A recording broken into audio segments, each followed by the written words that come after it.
Morning, Fred. Morning, Rob. No Joe at the moment, but I understand he's up.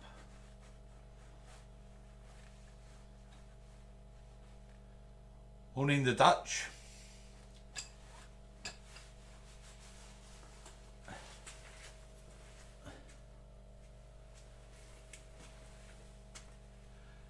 So much for bank holiday weekend, eh? Freezing. Absolutely freezing. Morning, Tony. Come over here and I was thinking I should have put a pair of jeans on. Morning, Jacques.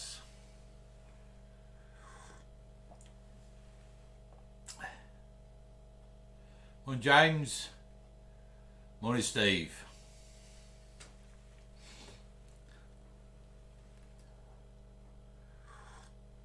Morning, Stuart.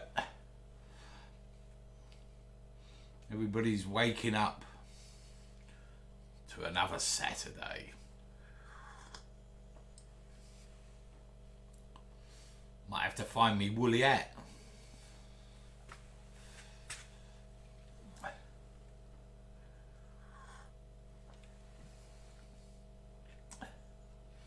Cup of coffee to wake myself up. Morning, Clive. Yeah, we're all keeping safe, Clive. Locked up in our little bubble here. Bubble.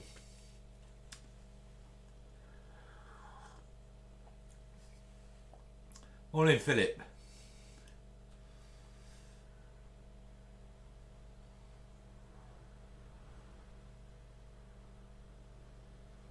Literally woke up and joined in. Well, I've been up since 6, so... But been pottering around, making sure the cameras work, making sure I've got the mic turned on this time, making sure the mic's working, making sure the broadband's connected. And so on, and so on, and so on. Oh yeah, we'll have a bit of colour going again, Jacques. Morning, Brian. No problem. I'm glad they're making a difference and you're happy. Yeah, it's what it's all about, isn't it? Is finding the tool that suits you.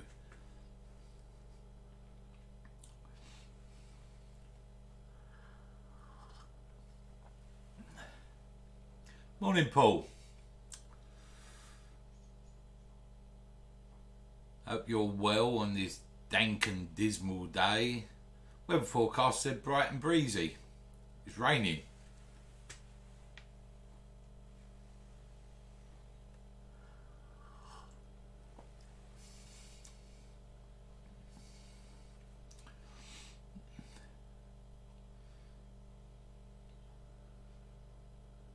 Hope no one's on the beer already this morning. Bit early for that, isn't it? Not even 10 o'clock yet.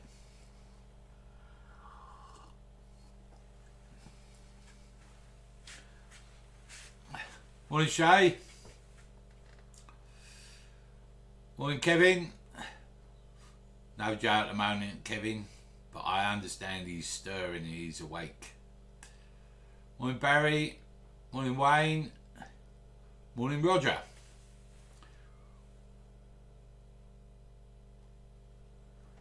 Bright and breezy. Well, was a bit breezy. 34 degrees there. What, you're in the oven? Baking yourself? 16, I think we're probably more like about 14 down here. I don't know, I ain't got a clue. Morning, Derek. Sorry to hear that, Derek. That is not the best of news. Morning, Nick. Morning, Colin.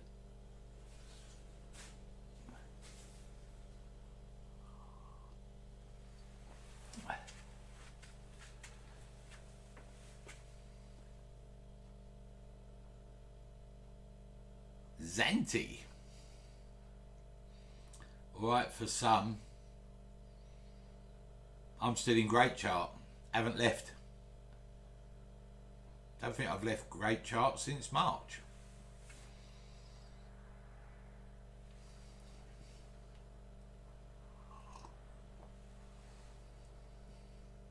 Morning, Mark. Morning, Martin. I wished I could say it was bright and sunny here. The old outside painting's come to a bit of a grinding halt. First it was too hot, then it keeps raining. So we're barely halfway through the process. And Joe goes back to school Thursday. So we're hoping that the rest of the weekend stays dry and we can get the back of it broke. Yes, Paul, very cold. Morning, Colin. Yeah. Play school. That's what it's like, isn't it? Play school with Oliver. Morning, Elena. Morning, Ronnie.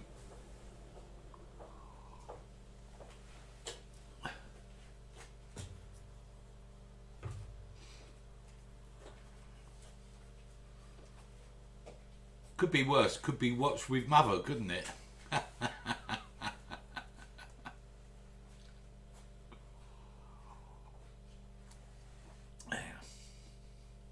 What we're going to do today then? What's going through the square window? Oh, the lesser spotted Joe is actually up. I wasn't sure. I did hear that he was stirring and coming. Morning, Andrew.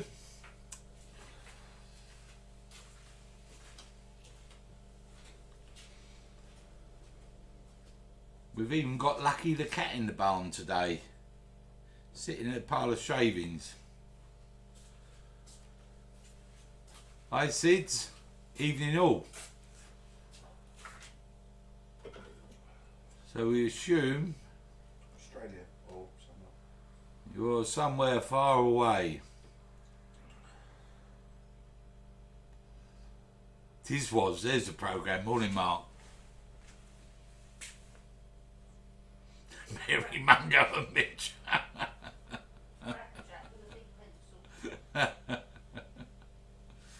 Well, we're nearly at that time again. Morning, Paul.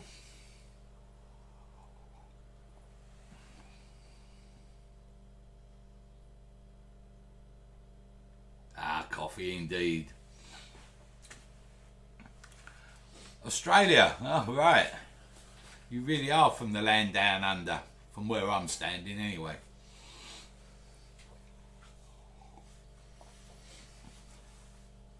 So,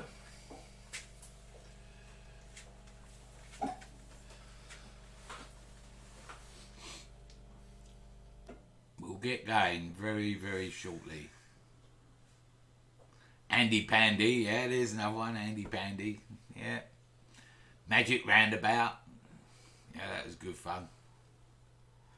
But of course, our favourite was It's Friday and it's 5 o'clock and it's Crackerjack. Well, morning all that's joined us. It's not 5 o'clock, it's not Friday and it's not Crackerjack. It's Saturday, it's 10 o'clock and it's me. So, we're going to do this morning, Graham,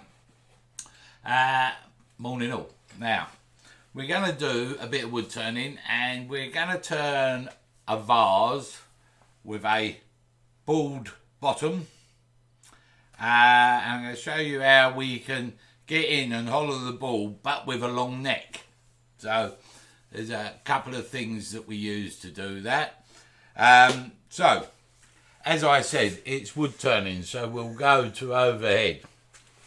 And we've got our piece of wood here that we're going to make our vase out of. A nice sized piece of wood. I think you all agree. Should have some fun with this morning. But that's not really wood turning, is it? You know, a little bit of wood like that, it's not fair, is it? So, only joking. I've got a bit of wood. So we are going to do some wood turning. I'm going back to the house. So here we've got an 18-inch bit of cherry. It's around about 8 inches in diameter. I should just move the tool rest out of the way. That's why the camera's up a bit further so you can see her. And we're going to make a vase. You wouldn't think Oliver would let you down and make a silly little vase, would you? No. Not my style. So, we want to map out a rough centre. This is about 8 inches.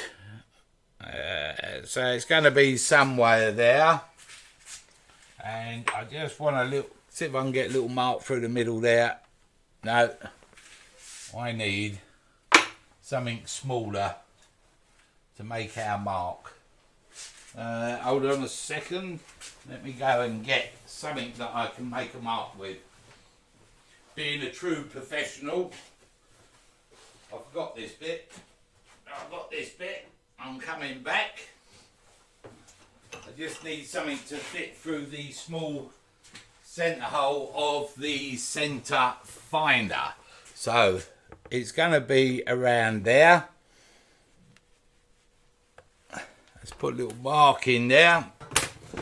And because of me poor old eyes, I'll just mark that as well with a pencil so I can see it.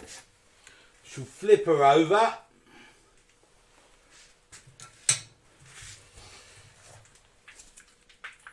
There. See, it's still a bit wet.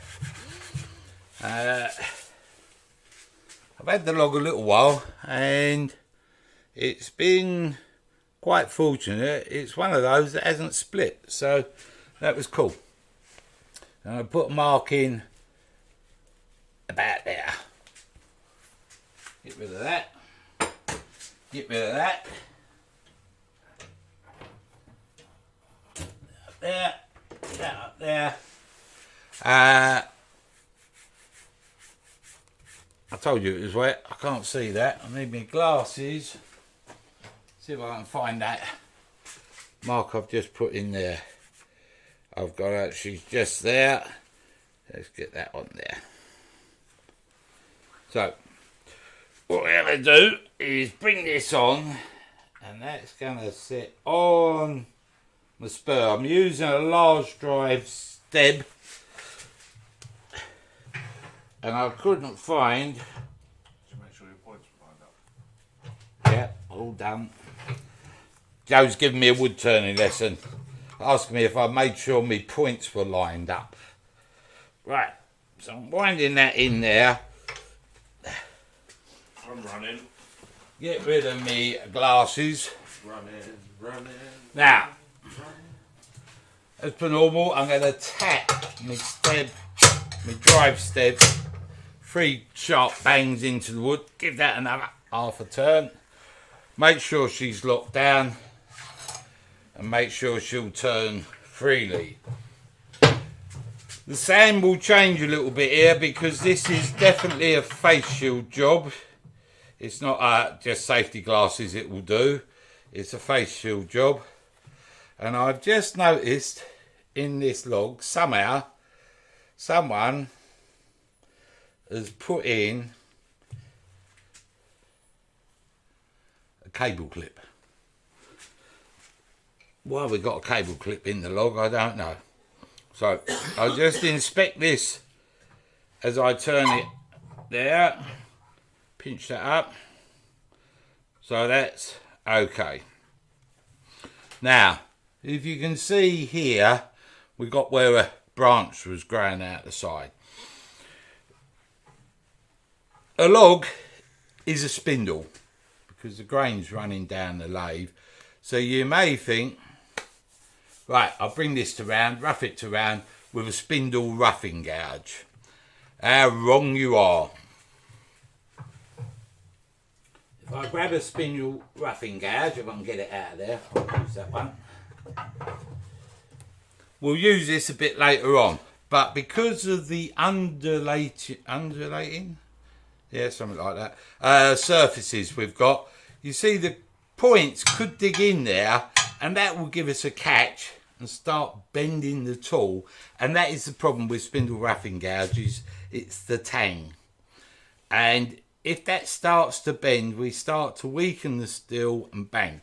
So when you're dealing with a log like this, especially with bits sticking out of it, it's not nice and even. The best idea is your good old bowl gouge, because that's our strongest tool. Now this bark, I'm tapping it, and it's a bit loose in places, so that's going to be flying off at us. So rather than have that happen, what I'll do is see if any of it just wants to lift off, first and foremost.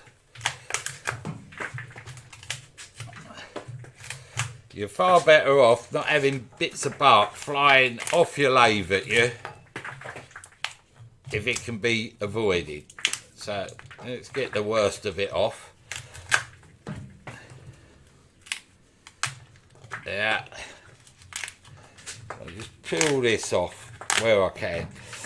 Now the reason we do that is A, it can come flying up and hit you, and B, more importantly, when you're bringing it to round, it can whip off and wrap you across the knuckles. So any time I can get any loose bark off, I will. Look at that bit.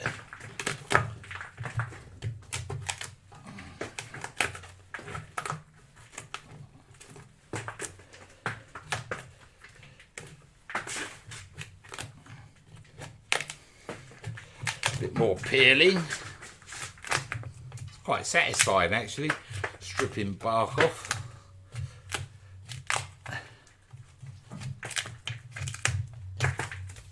Once you start, the next bit wants to come off, and so on and so forth. That's going to come off there.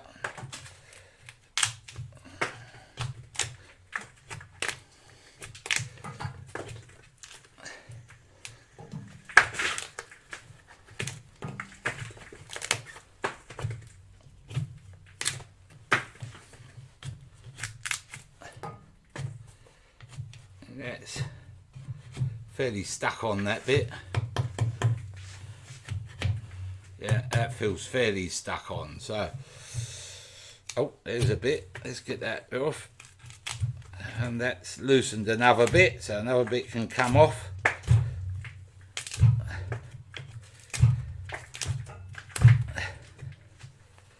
Right, I think that's as for bark removal at the moment. The gouge will remove the rest of it.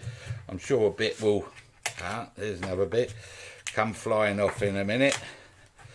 Yeah, see now, just that little prize has virtually taken the rest of it off. So, and I know none of you would like to see us bash with a great big chunk of bark on a Saturday morning. Don't mind me getting covered in paint, but not injured. Right. See, so from that peeling, oh, there's another little bit that wants to come off there. We've taken most of the bark off. That's right, isn't it? Look at that. Oh, yeah. So, that's most of the bark off. What wood is that? Cherry. It's a bit of cherry. Oh, no, that was me asking. Oh, Joe was asking, sorry. Cheerio, baby. I was wondering if it was still safe to drink this. Yeah, it's alright. Well, yeah, You got Joe's got his Coke, and as I've been flicking it around, a bit of water's come off. And he's saying, is it safe to drink it? And well, of course it is. It's cherry Coke, isn't it? Right. So, make sure we're locked down. Which we are. Check. Face shield. Face shield. You won't see that. It's on my head. Check. Make sure Joe's sat at the other end of the workshop. Stand out the way. Make sure with something like this, you've got to make sure the speed, if you can, is down. If you've got a lathe with just belt drive, put it onto your slowest speed.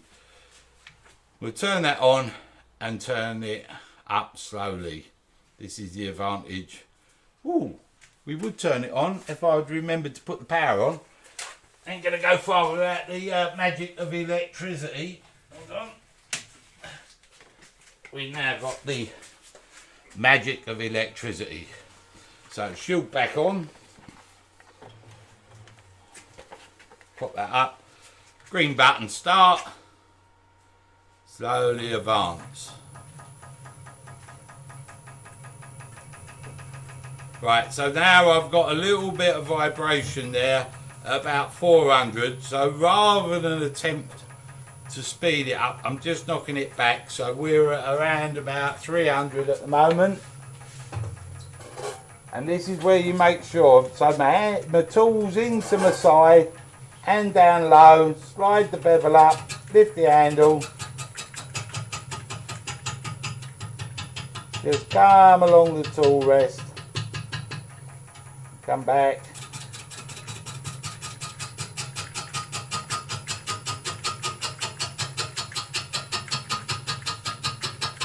I'm being quite gentle with the tool. I don't want it digging in.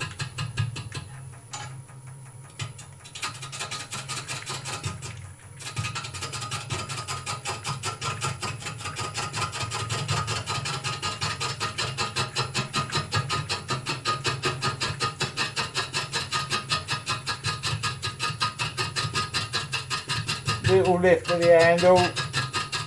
Make sure the cut's going. I'm looking at the horizon.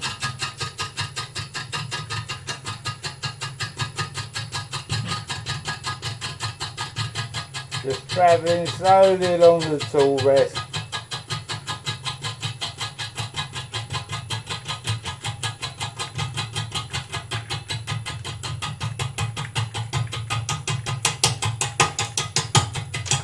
There's a bit of the bark that was stuck on come flying off. I'm standing back out of the line of fire, just leaning forward. Now that sound there says we're hitting another bit of bark.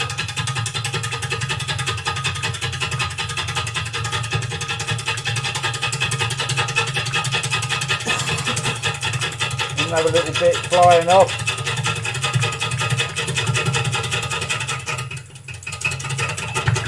Another bit off. I'll stop that there. See where we're at. Still nice and solid. We got to deal with this bit up here in a minute, but we'll get a couple more cuts along this side.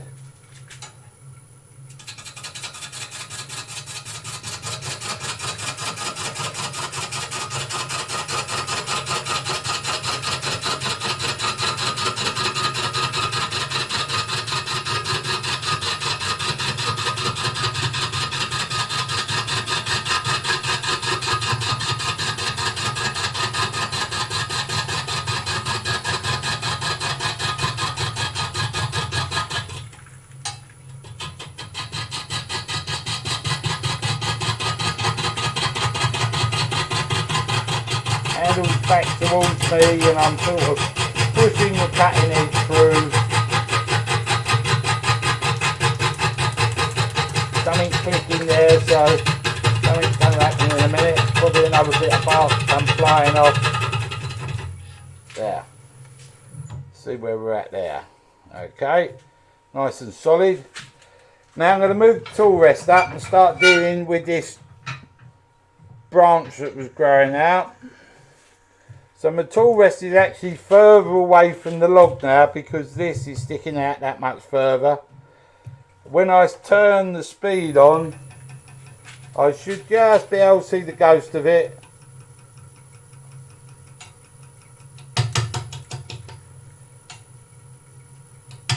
I'm going to deal with that first. Just with the tool in my side, light cuts.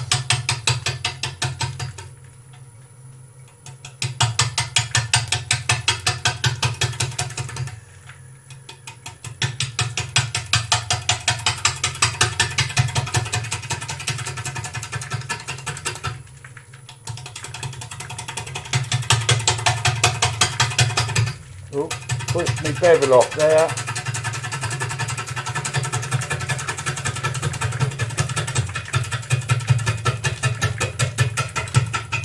There are bits of bark flying off. Now we'll bring the tool rest up. Closer. A little bit of bark there. That spins freely. So we can start midway down the log and do the same process again.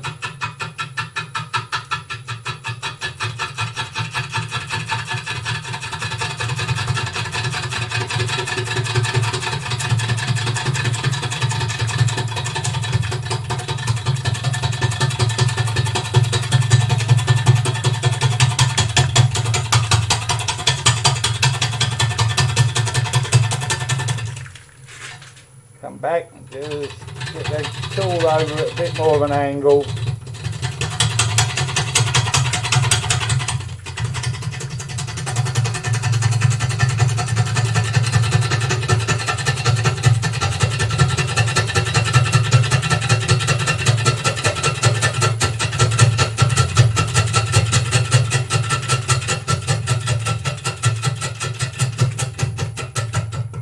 There, and then we come back again.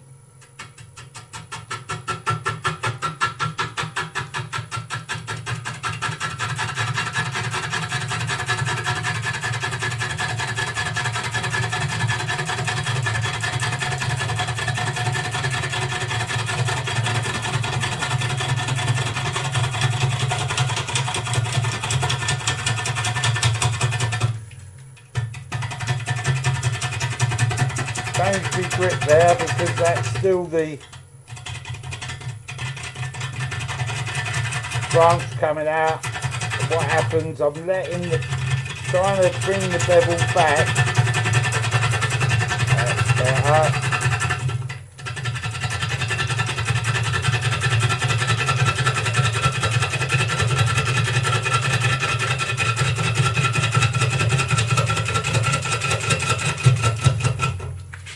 Yeah, now let's check that. So we're getting there. Bit of bark can come off there. Peel that off, out of the way. Oh, they're asking why you didn't saw off the branch end. Well, I didn't. It was only a little bit, and I can turn it off. It says it's a lot kinder to your lathe and gouge or something, but it's not. It's nowhere near the. It was nowhere near the lathe. Nah, it's only small. If it had been a lot of branches, heavy branches coming out, then I'd saw it off. But I've got the lathe, I can just turn it off. Plus, it might be a feature. So I'm turning the speed up now because we're getting rounder. So we're up to 400 now, and then we'll just come through again.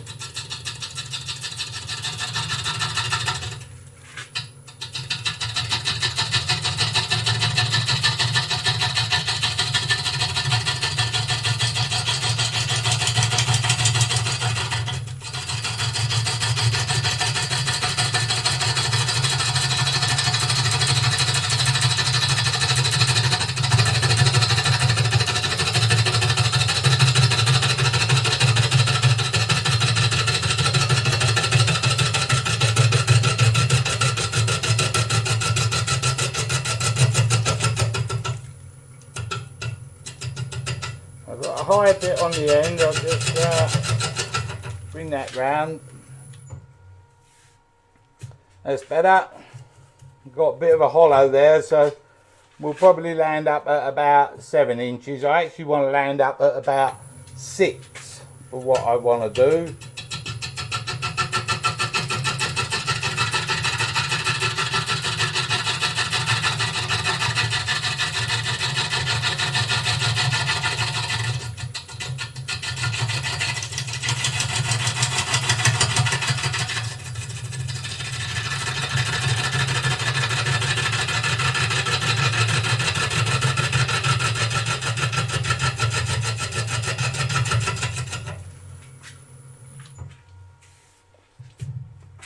We're getting there. So bring the tool rest back down.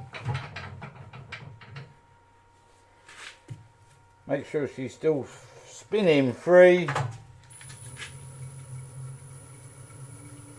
Bit more balance, bit more speed.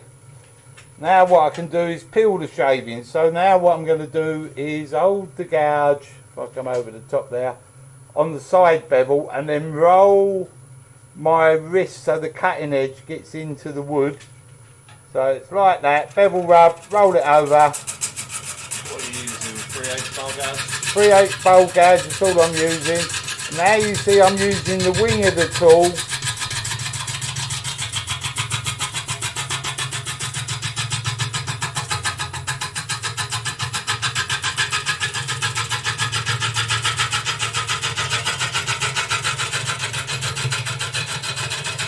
to peel back the wood.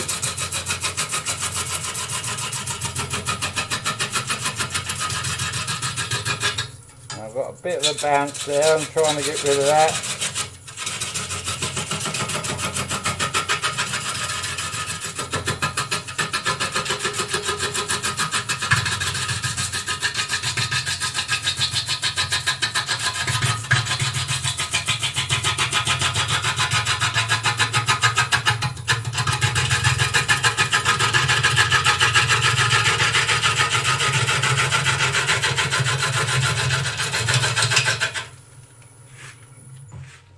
We're bouncing a bit, but we're just bringing it into round, so I'm not too worried about that. I'll bring the tool rest up, go back the other end. There.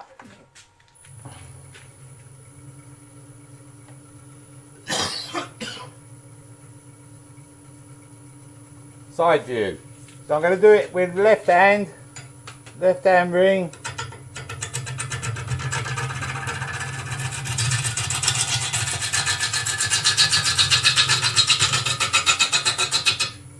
So the tool's still in the side.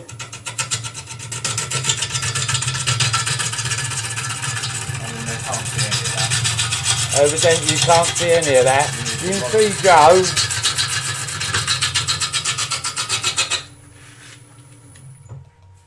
That's a better side view. Right, we've got a better side view. We go there. You can see my nice steel toe cap flip-flops.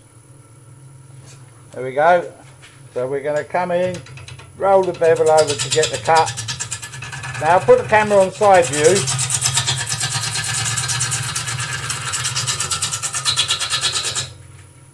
Because in a minute you're going to see Joe get covered in shavings.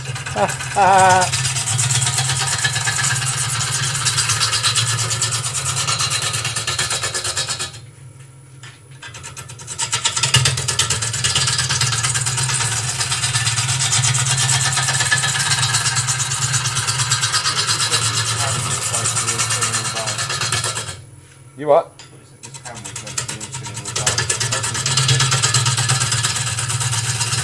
Nah, they're rubbish.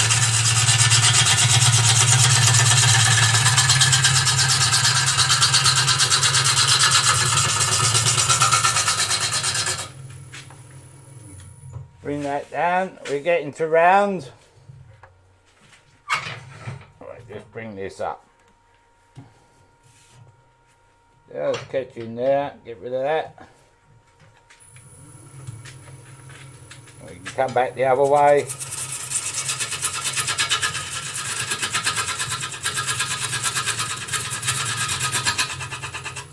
Get rid of that eye point.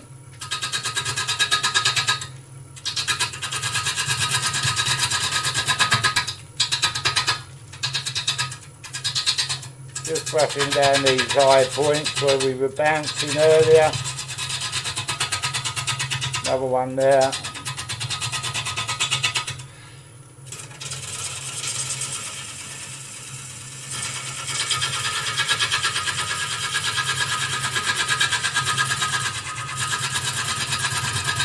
Just leaning into the tool a little bit to stop the bounce now.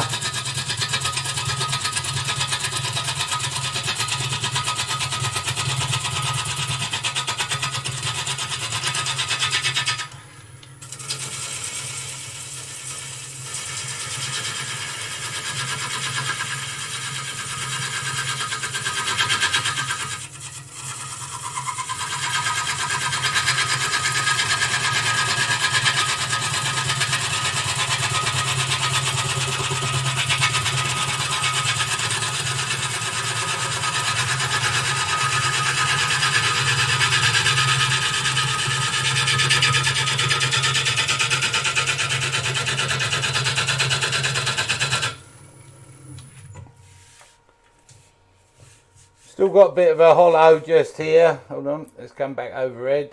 Still got a bit of a hollow here that we want to get rid of. So I should just bring the old tool rest back this way. There.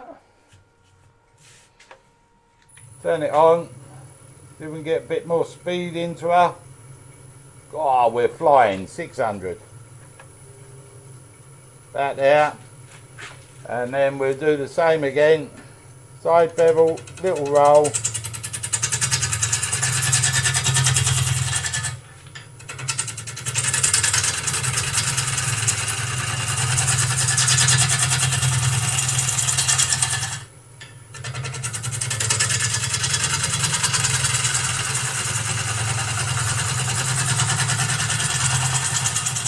Just looking at the horizon of the woods.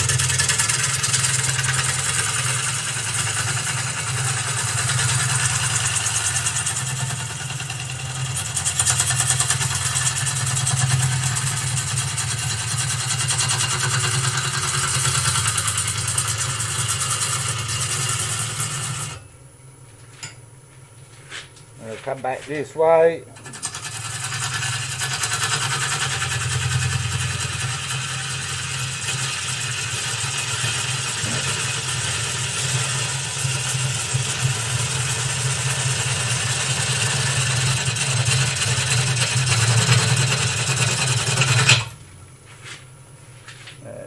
Push that top away.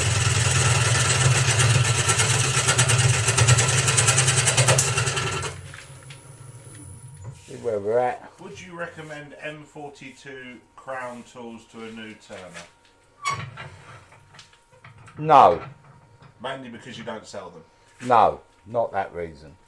I wouldn't recommend M42 tools. M42 tools are a harder high speed steel. Now, when you start turning, one of your biggest things you've got to learn is how to sharpen your tools. And keeping your tools sharp is a must to get a good finish and a good cut. And M42 is that much harder to sharpen. So if you're learning how to turn and learning how to sharpen, you'll need to get a good edge on M42, in my opinion, you'll need either a CBM wheel or diamond belt. You can do it with ceramic, takes longer, but don't forget you're learning how to sharpen and you're going backwards and forwards, so you start causing a lot of heat, which detempers the steel anyway. So no, stick with standard high speed steel to start with. Once you become a bit more proficient at your turning and your sharpening, more important your sharpening, then look at going up to M42. I have got a set of M42 crowns. I've had them for a couple of 3 years when they first come out, and I used them for the first couple of weeks. I got them, and then I went back to my standard M2 high speed steels. So Are you still on 300 RPM? no, we're whipping up now. We're up to 650 because we're in round. I've just swapped my gouge because the other one was getting a little bit. Don't think it was blunt. It was more full up of sap.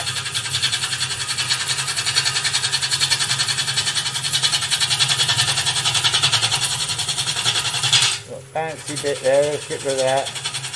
That's better. Now the reason I was getting the bounce, realistically, is I was moving the tool too fast for the speed the wood's coming over the cutting edge, so I wasn't giving it time to cut properly. But all I was trying to do is bring it into round. So now I'm in round and I'm a spindle blank. If I wanted to go back to using a spindle roughing gouge, this would be the time to do it, because I've got a nice spindle now, realistically. So I'll just demonstrate that. I'd stick to a bowl gouge personally, but I can show you this now if I can get the tool out of the rack.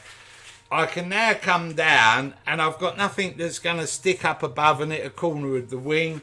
So if I come down, shield back on, I can rub my bevel, Let's come overhead for you. Oh, we are. Rub me bevel, lift me handle. And now come along, peel the shavings off. We've got no real fear of a catch point here.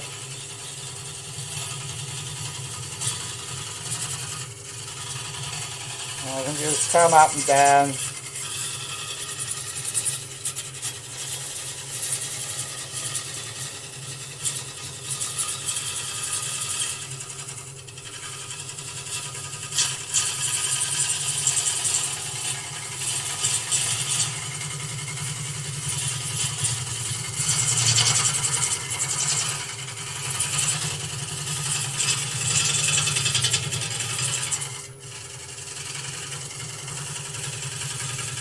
Keep the handle low into your side, there's a bump, so just ride that backwards and forwards, get rid of that.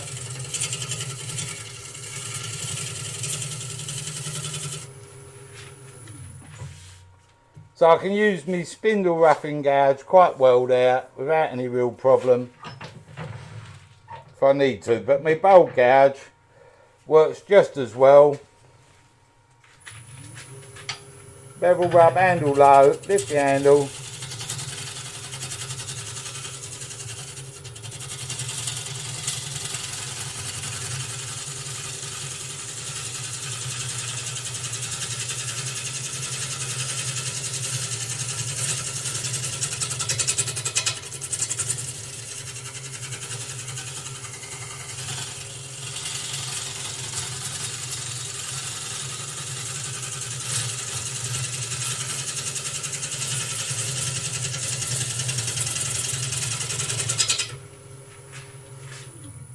So you see it can work now quite well. We've still got a little hollow there we want to get rid of. So we'll come back to the old trusted bowl gouge. Little bounce there, we're at 700. I'm coming on my side wing again.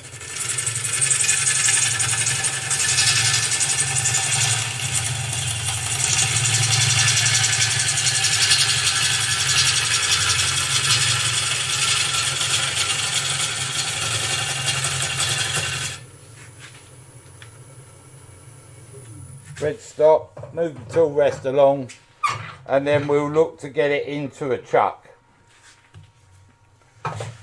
We're round enough.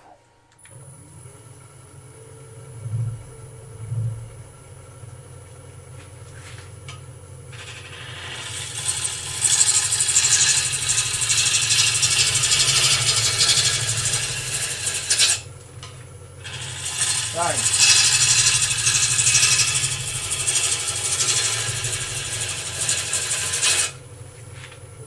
There we go. Kind, thank you.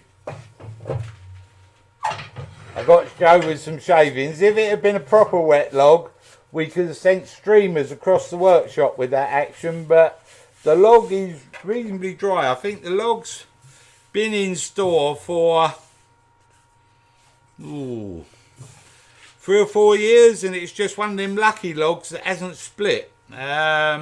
So when I saw it, I thought, this will do.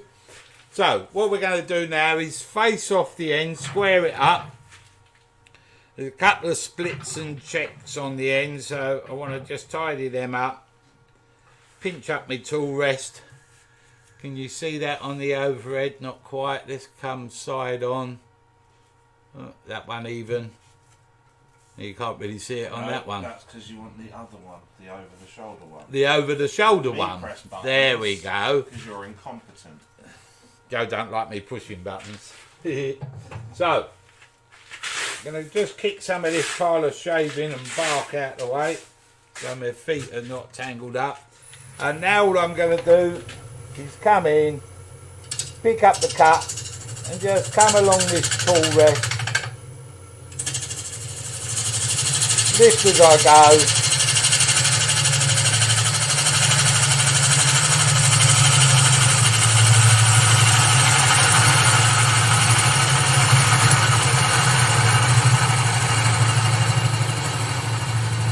Come up reasonably close to that stead, and that squared it off. So we're going to use a bigger chuck today because it's got a lot of weight hanging off the chuck, obviously. And the other thing I need to know is my rough diameter of this log, because we're going to bring a steady into play. And this is around about 7 inches now round. And I think my steady takes about 4, unless I get the big steady out. So I'm just going to cut a spigot into the bottom here. Now the chuck I'm using today is an old heavyweight Super Precision.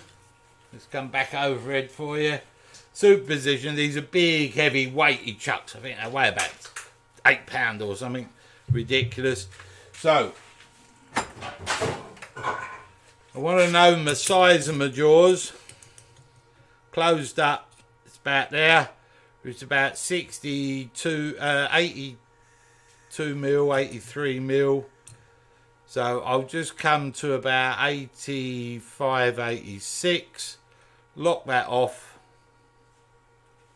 Make sure, probably come a little bit more actually, so I can see inside. So I'm at about 87 mil.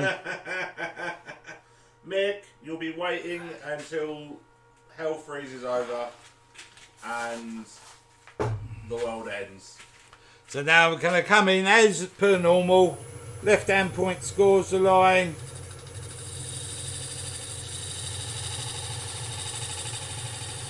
Just about there. Push that in. Now I've got a visual. I can use a pencil to highlight it.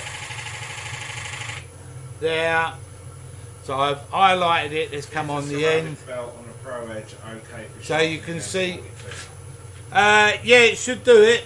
Should do it perfectly well. So you can see I've got pencil line. No, you can't. I've got my arm in the way. Pencil line on there, and it will line up with my left point. It's just so I can see where I'm at, really. So what I want to do now is just come round, and with my bowl gouge I'm just going to take away some of this waste wood into here.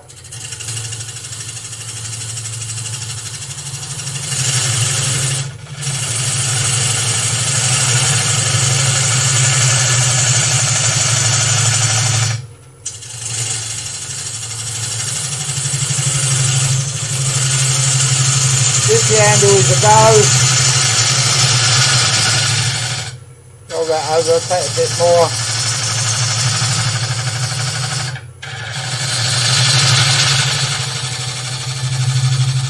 Roll my handle over. Now, what I need to do is check the depth of these jaws. They're gripper jaws. There's a lot of teeth in them all the way down. I think it's about 20 mil, but let's make sure. Whoop. Tangled up with the cameras there. So it's just a bit less than I thought, about 17 mil. Lucky I checked. So I've got about 4 mil to go on my depth. So I'll run another cut in.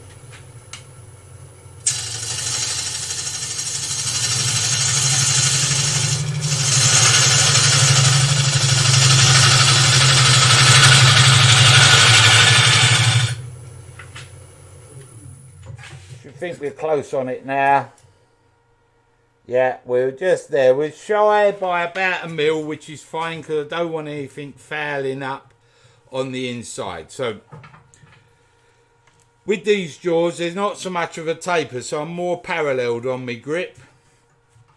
So I'm just going to come in and I'll use, as per normal, a skew. And I'm going to come in, square this up down to the line. So that's me spigot at the right size. And then I'm going to create some waste wood as a shoulder.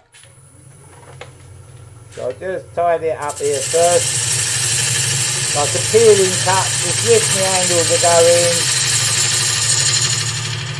There, another one.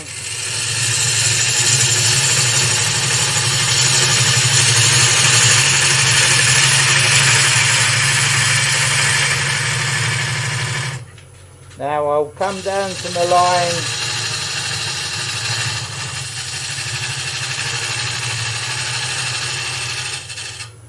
I can see what I'm doing because I'm looking on the opposite side. So I'm looking over here and I can see the wood coming in then to that line. Let's just show you again. There.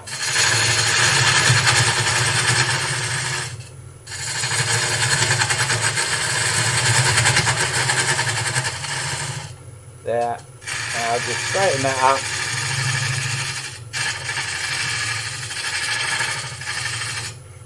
I'll just get another little cut in there.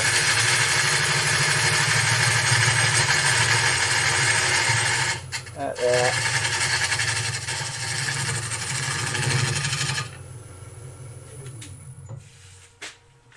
And I'll check that now for depth. And I'm right on it there. In fact, what I'll probably do is just take a shaving off the top of that spigot. Nothing much, mil or less.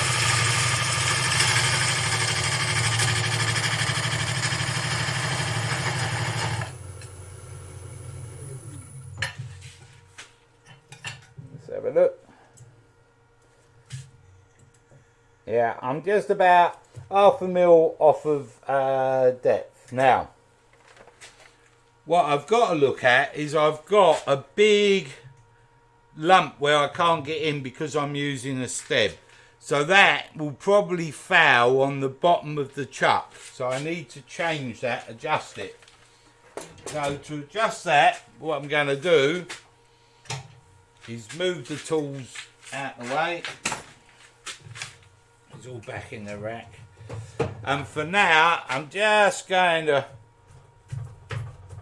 wind this off like so. I can let that rest there.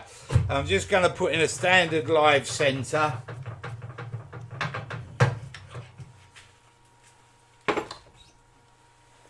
For this, because what's going to happen, let me show you,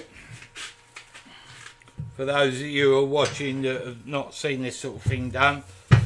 I've got this big overhead, I've got this big knobble where I couldn't get in because of the stem. Now when I do me chuck jaws up, that little knobble sits in the hole there that's finished with the jaws done up, and even with the size of spigot I've cut, what will happen is that will hit the face of the chuck inside there, and I won't be sitting properly in my chuck. So I've got to reduce that. Now I'm got down to a size, and I don't need so much grip. I can just line that back up on my stem, come in for a bit of fine adjustment, get rid of my tool rest out of the way, bring my tailstock up, pick up the centre there. Ooh, be alright if I picked up the centre, missed it. There, lock the tailstock off, wobbling about all over the place. Come on.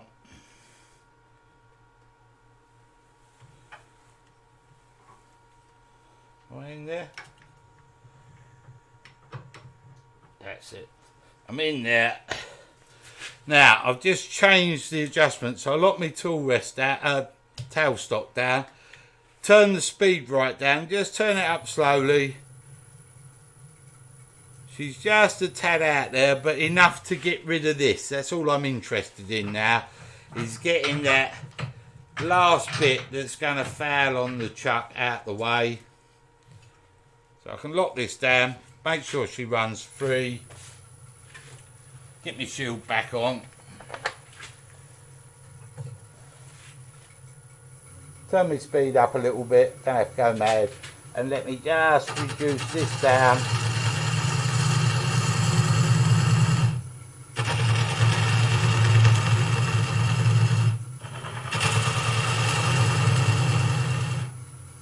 There. Hang my shield back up for a minute. So, I'll get rid of that. I can show you now on the overhead.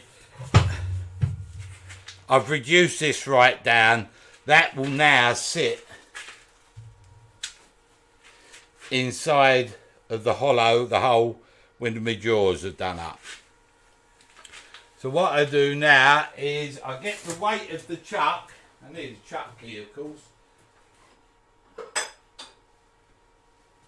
The weight of the chuck can now sit on the flange that we've got there, like so. Tighten her up.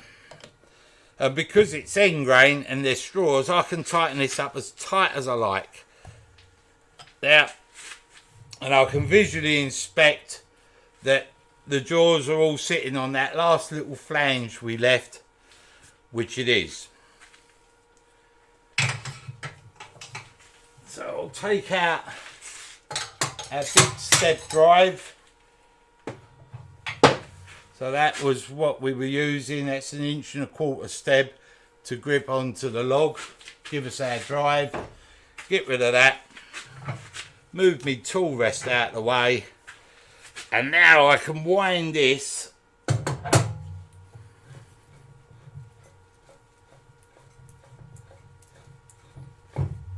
onto the spindle. And what I'll do is just lock my spindle off. Get my chuck key that I safely put out of the way. Firstly, I'm going to give it a tap this way to make sure the chuck's on, and now I can give it a tighten up. As I say, we're crushing straws now, so unlike a bowl blank where it's pinch it up 1/4 of a turn, because I'm crushing a whole lot of straws, I'm not going to snap it that way unless it was rotten. I can make sure she's done up nice and tight. Got the best chuck key in the world there. It's grabbing. Right, so we should be there. What I'm going to do now, just for security, is bring up my ordinary live centre. Just pinch that in the end. Turn the speed down. Turn it on. And there we go. She's running nice and true. Lovely. So now I want to tidy up the far end. Let's come back over to this camera.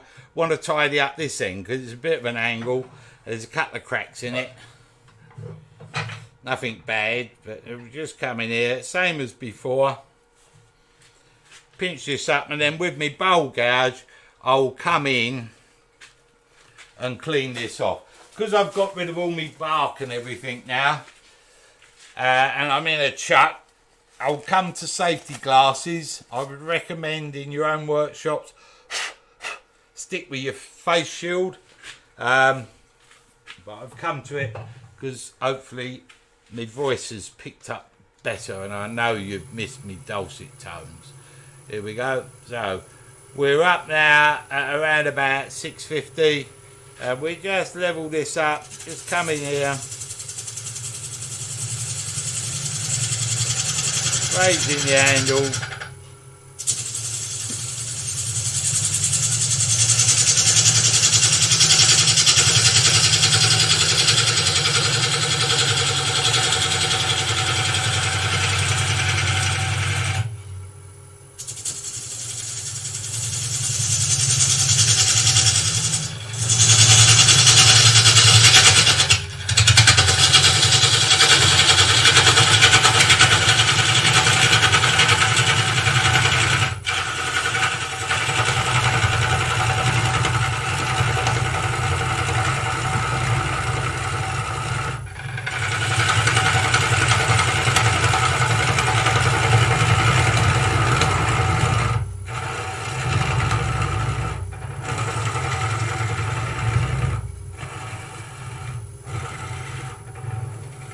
I want that in there quite small, and I can check to make sure that we're not got any major cracks. There's a crack here that comes in be about there, about 1/2 inch or so, but that'll be waste wood because we are going to put another chucking point onto this in a minute.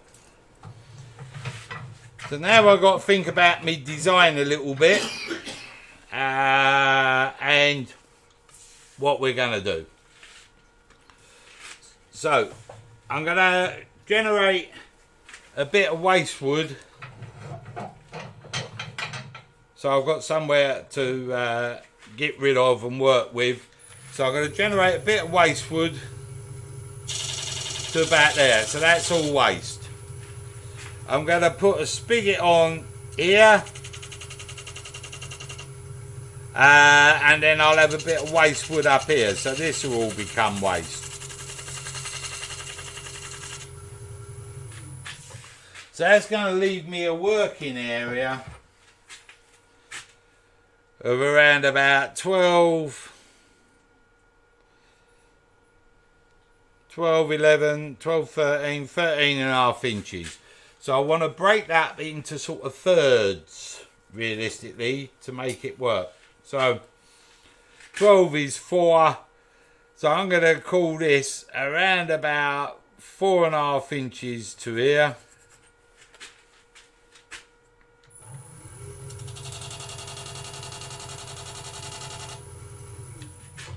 And what's going to happen, this is going to be our bulb. And then this is going to be our long neck with a fluted top, which is all going to be hollowed. And you think, well, how is he going to get down a narrow neck and hollow out a bulb? Well, that I'm going to show you now. What I'm not sure about is I've got this lovely knot here from the branch and a lot of bark inclusion around it. I think it'll be alright, it'll make a feature. So now I've got 4.5 and 9 there. 1/3, 2/3. So firstly I'm going to reduce this bit down here quickly and efficiently. Make sure I bring my tool rest up a little bit. Just going to use a peeling cut to bring it in near the chuck so I can see where I'm at. So I bring this in up there, and all I'm doing is raising the handle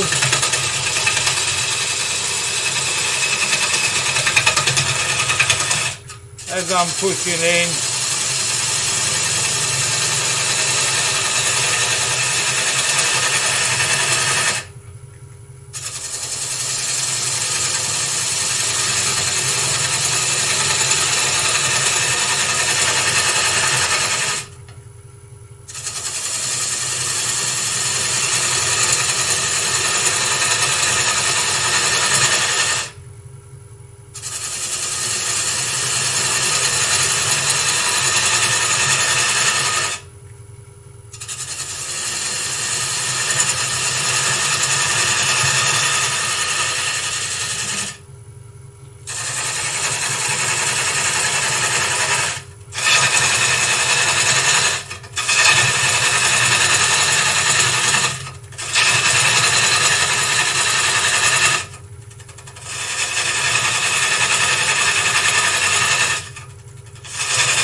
Right, that gives us a waste area. Now,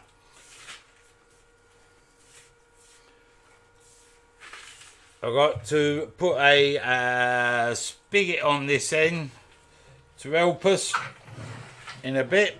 So I shall bring this round, check my vernier out.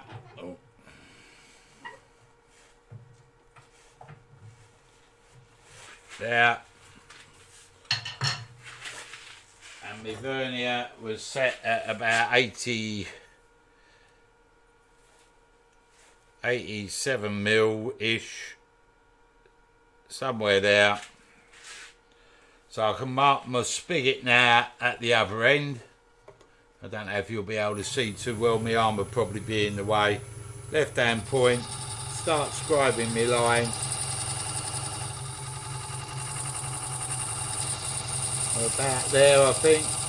It's quite difficult to see on the grain, so that's why I put a pencil on it, and then I can double check that pencil to make sure that I'm there. That was pointless. What was that? You're checking your pencil mark. You couldn't see a thing, right? let's try that side camera. Now you can't see too much on that either. So let me just see, bring that down into there a little bit. As that, not enough light really. But all I've done is I've used my left point, and I can see with my pencil line now that that is where I want to be. Now I know my chucking point is around about 18 mil deep, so I'm just going to mark that sort of at 16 to give us a bit of leeway, which is going to be about here. Let's come back overhead for you. So if I stop that, it's going to be about there, just off of that line. Oh, you can't see that, that's pointless. Well, trust me, it was about there. So what we're going to do now is just cut in again. So let's try a side camera so you can see something happening. And I'm just going to use my bowl gouge to remove some of this waste wood.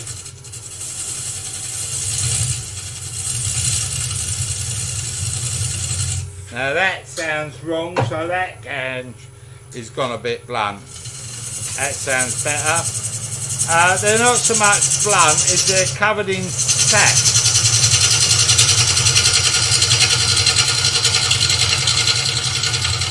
Bring it up close to the line. Don't push, just lift your handle as you come in.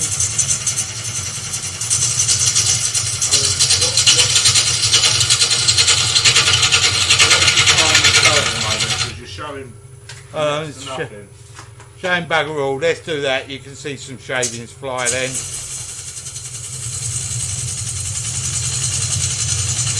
So all we're doing is cutting the waste wood away.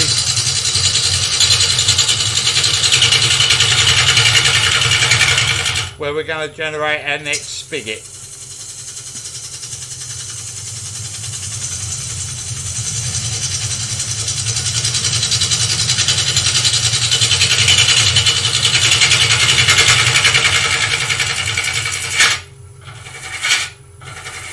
Brushing that away there. So I'll check that for depth, and we're right on it there, so that's about right. So now I'll come in and make another mounting point at this end. Got my skew, a little bit more speed into that line.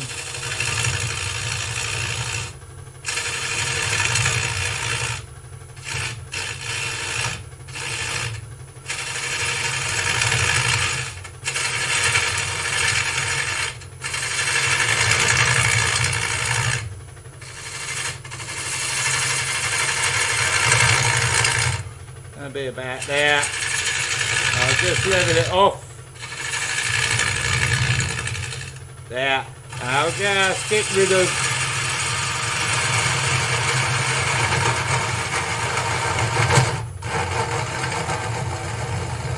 bit crunchy into there, and that should give me my spigot at my right sort of depth. About there, which is just about a fraction of half a mil off of the shoulder, so that would be about right. And then I want a bit of dead wood at this end, so I can cut in here a little bit, get rid of that.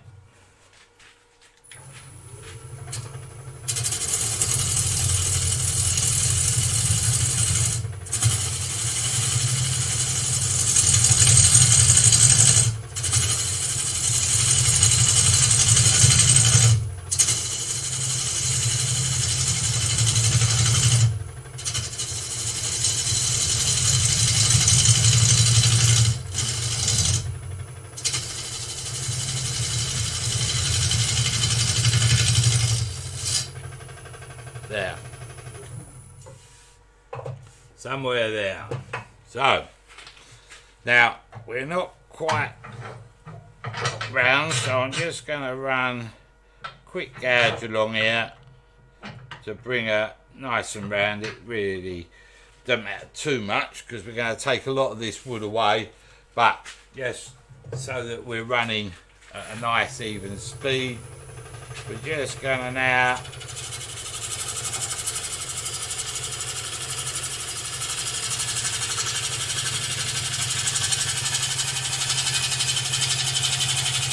run back along here.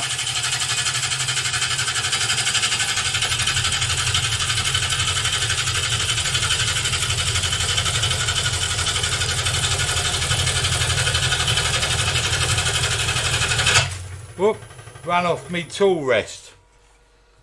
I thought just had enough rest there and I didn't. It's there.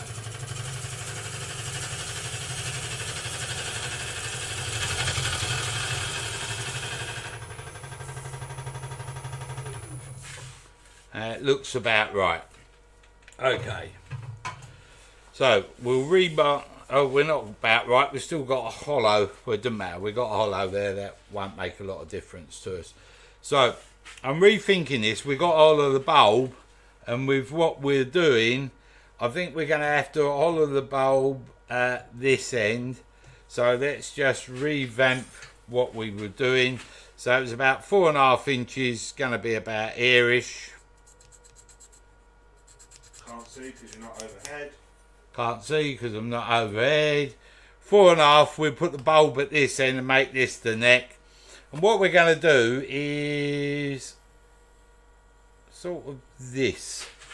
Let's get a felt pen. Alright, and you'll see. Felt pen somewhere. Marker pen.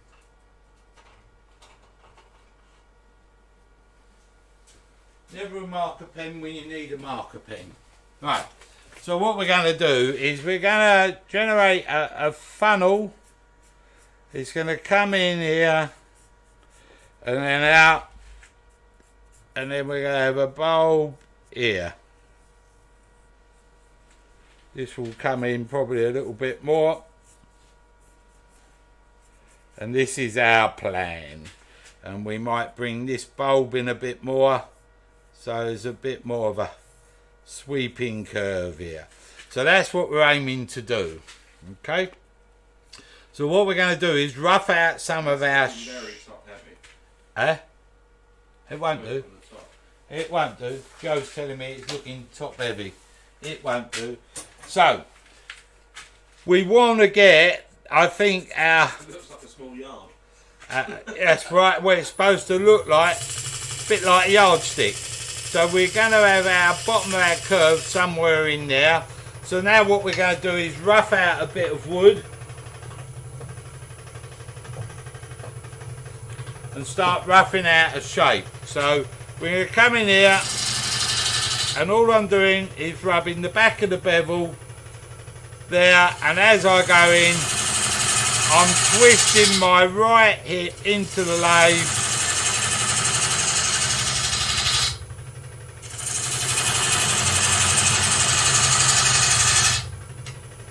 Just work back each cut.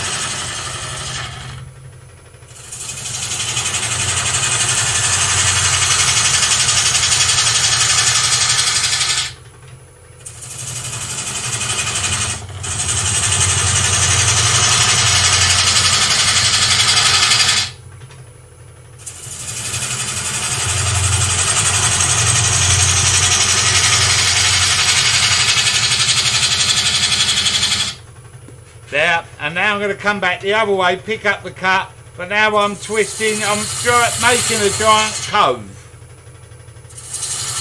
I'm twisting my right hip away from the lathe now.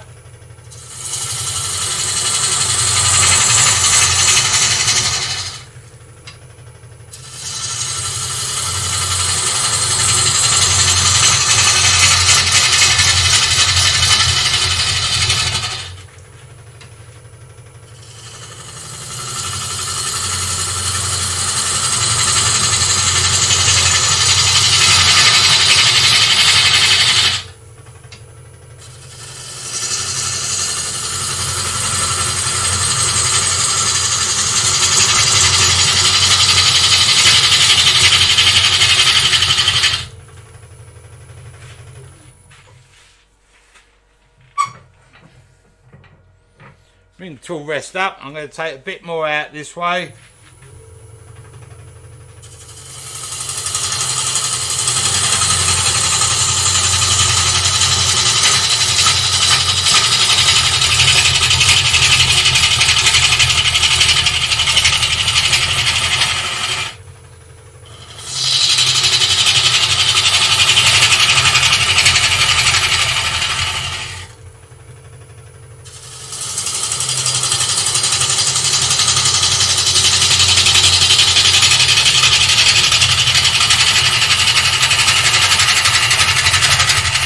Somewhere there, turn that off, move back the other way, and I'll come back the other way.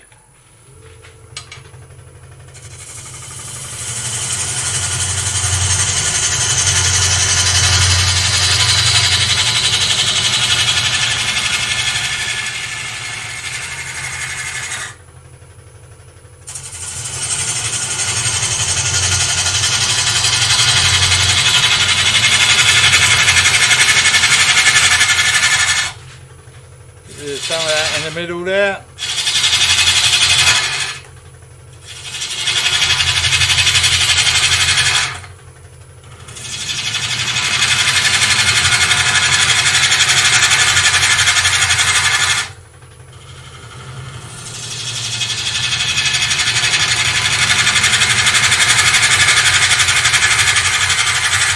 So I'm just getting this shape off of my body. So I'm just twisting my hip in, lifting the handle and giving the gouge a little twist, and I'm developing a cove here. Now we're going to have a bulb coming into this to balance it up. So now, just to see where my shape is, I'm going the other way. So I'm rolling a giant bead.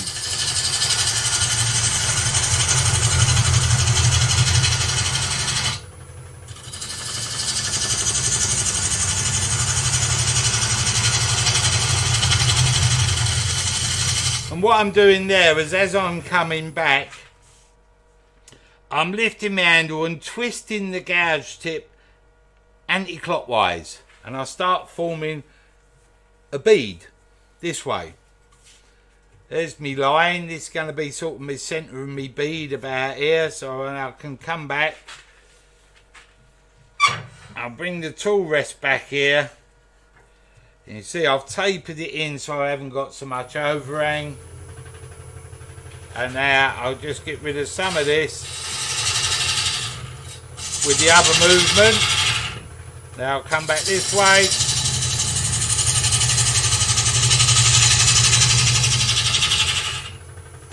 Now what I'm doing is I'm creating two movements. I'm coming up and rolling anti-clockwise, and as I get to here, I'm rolling it clockwise, but then twist me hip back into the lathe. I'm always talking about my right hip here.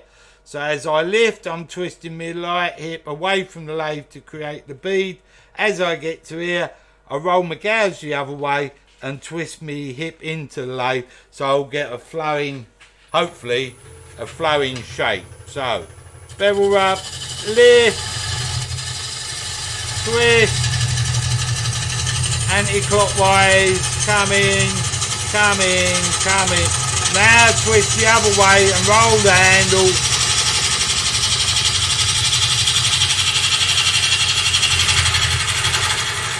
Back the other way. I'm going to do the same again. Roll it over.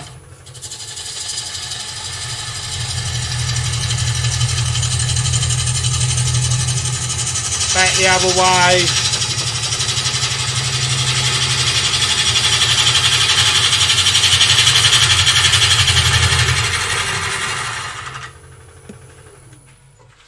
Now we're starting to get our bulb in, and then this will come in further and we'll get down to our neck. Now what I want to do is, just to start seeing my shape, I want to come this way on my bead. So I've got to get rid of a bit of my waste wood here, because that's going to be in my way.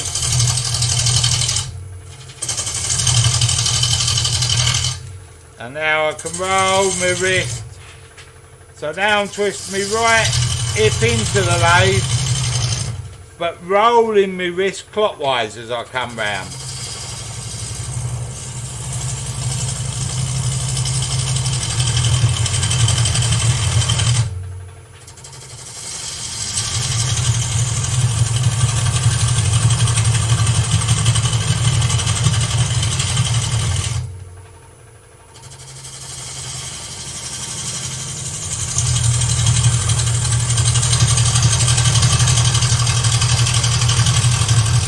Now this is going to get in my way, but what I'm going to do now is roll back the other way.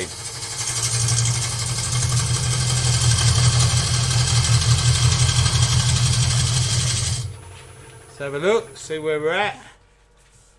Yeah, so we're getting in there and we're cutting across the end grain. So we're getting a little bit of noise, but then the gouge is getting a little bit. So far we got through 3 gouges doing this little project, or 3 sharpens.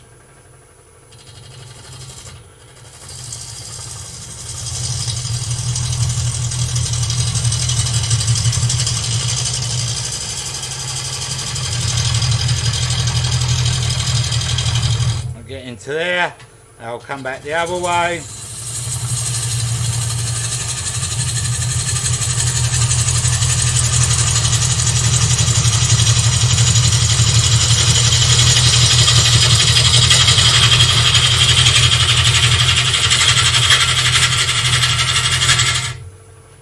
There. Okay, now I'm going to bring this in closer. I'm just ripping wood away to get my shape at the moment, but now I'll just tidy this up a little bit. And I'm floating the bevel round because I've got a couple of bounce slidings in there that I want to get rid of, so I'm doing it slower.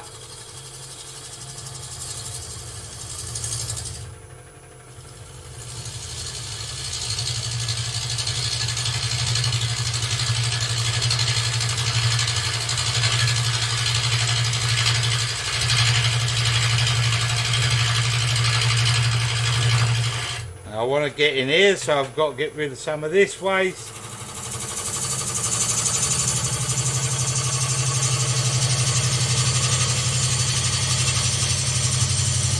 And I can come back the other way.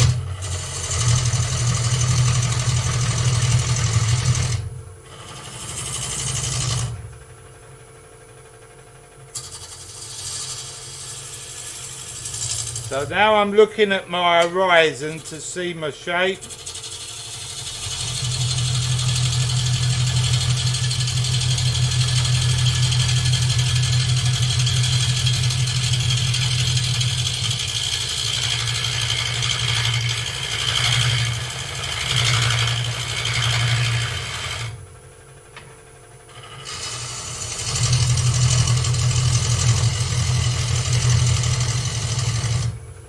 Now coming back that way, and then back that way, and back that way, and now I'll just bring this one round this way.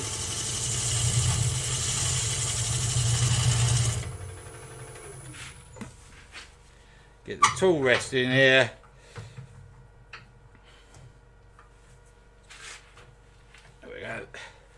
Lock that down, bring that round.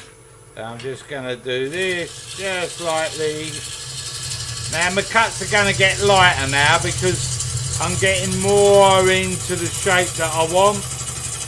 So I'm not ripping wood away anymore.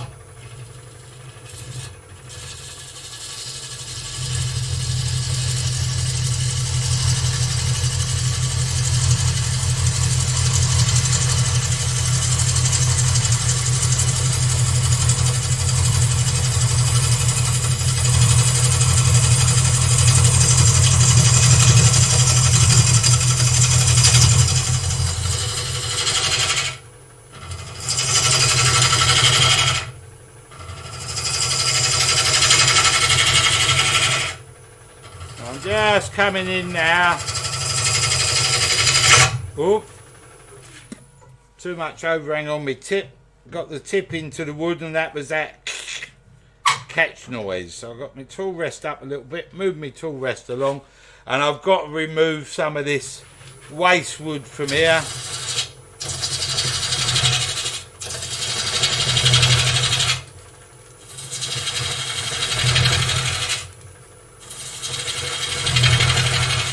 Get rid of some of this.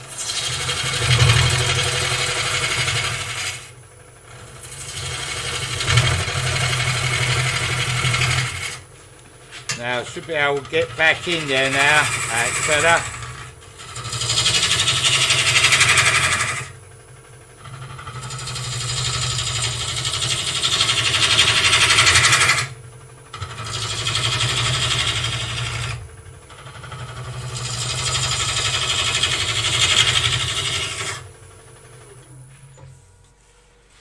Now you can see our shape developing. So now we'll just bring the tool rest along, come into here and get rid of some of this waste wood now. Then we get a bit more speed in the lathe. No, I don't like that. That was the lathe dance. So we're just a little bit on it there, just about 700 RPM.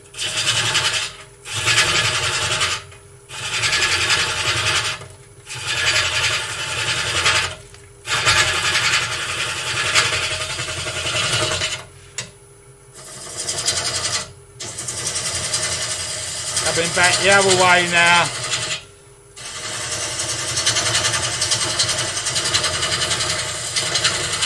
I want to just remove some of this.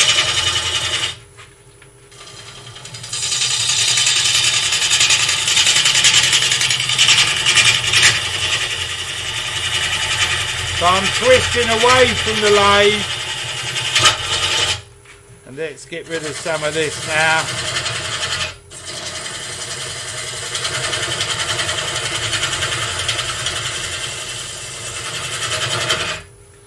We're just ripping wood away really here.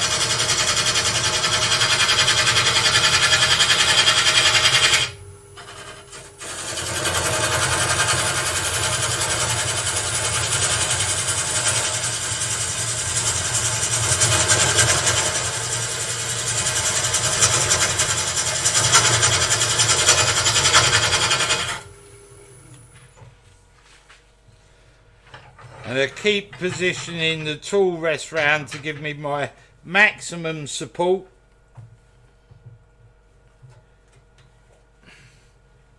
As I come in, and we'll just take a little bit more of this away now.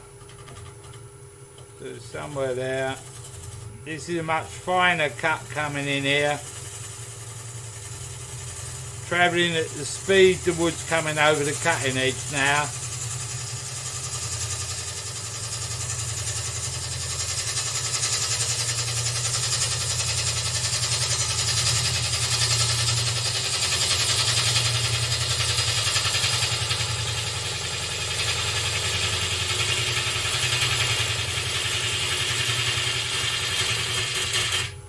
So about there, so let's get rid of some of this.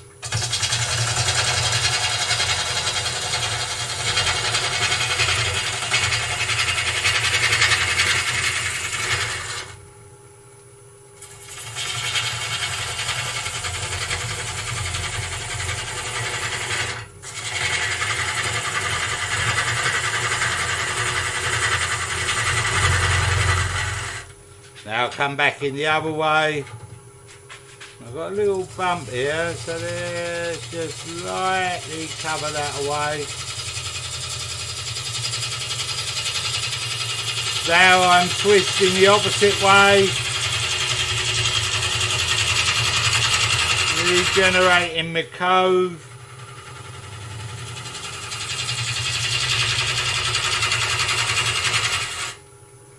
Let's get rid of this now.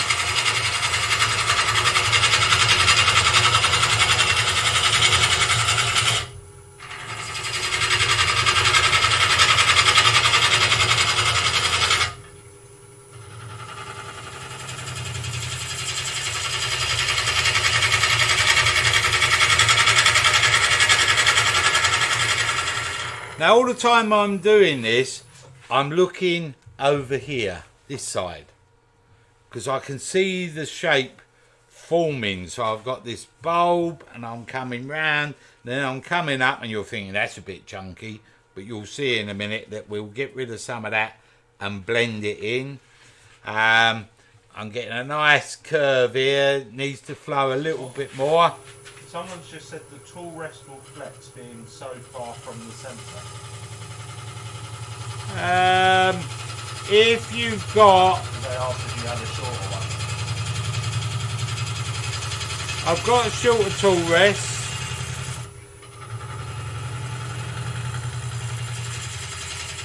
And in my opinion, you've got to go some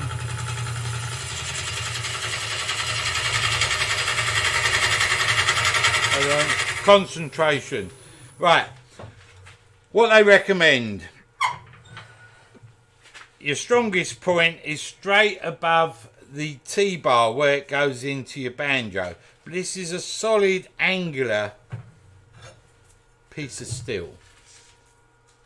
It's about 12 inches long. There's no way that's going to flex. You know, if I've got my tool overhanging by this much off of that tip, I'm in serious trouble. You don't do that. We're overhanging about this much from here. The falcon point's on my side. I've got my arm supporting, extending the handle. It's tucked into my side. And all of this is coming off my body. So it's not a wishy-washy, hold on to it and float it around. So it's more than secure. I could put in a smaller tool rest so I can get into here. But the idea of the banjo and the tool rest all moving is I can bring it in like that. And if we can see that on the overhead, I'm no more than an inch and a half off the tool rest, inch and a quarter off the tool rest. So that's perfectly safe. You be like this on the inside of a bowl, so it's fine. As long as your tool rest is all locked down and you're just guiding your cutter around.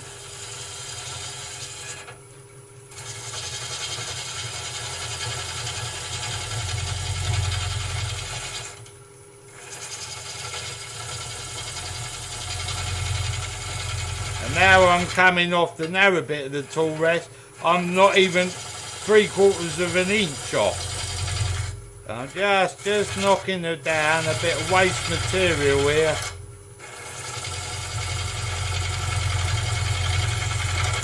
If anything, my tool rest is actually a little bit high. So my handle's up higher to compensate.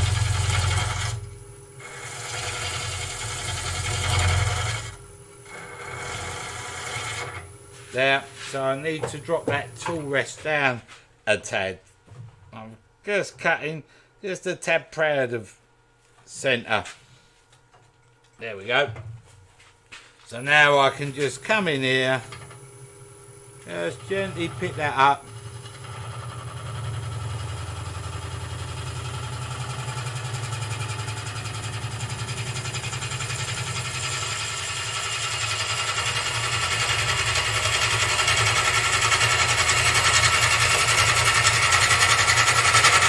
It's all off of the body,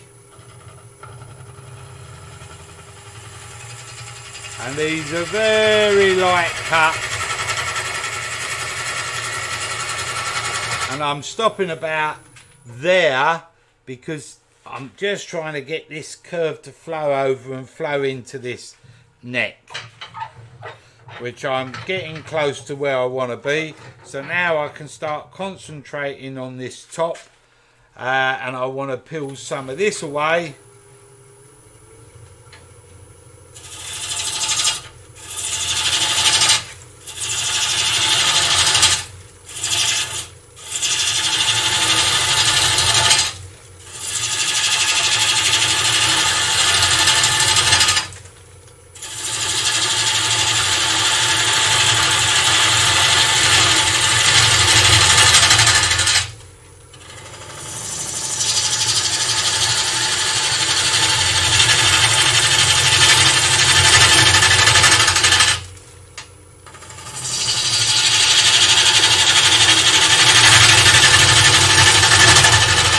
I'm using the full force of the long grind here just to rip wood away.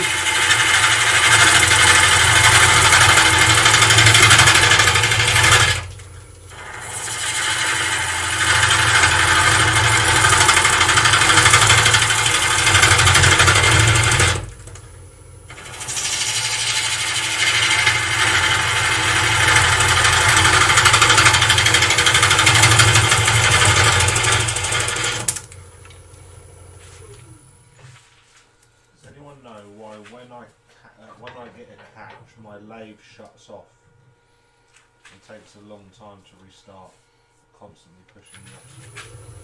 No idea.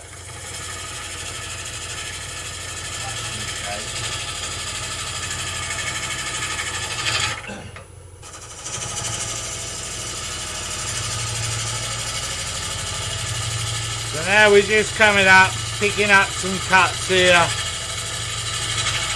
to extend the neck of this vase.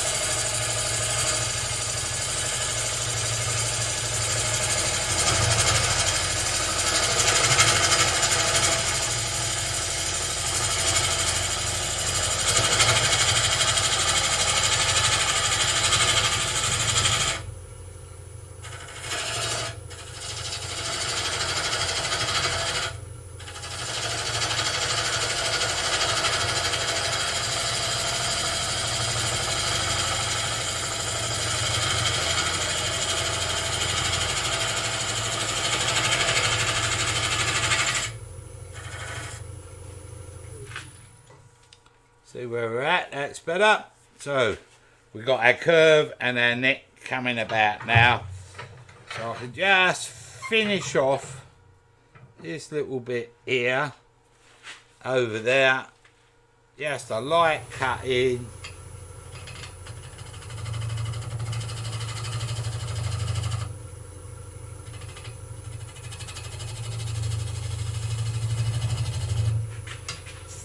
Just getting down to this.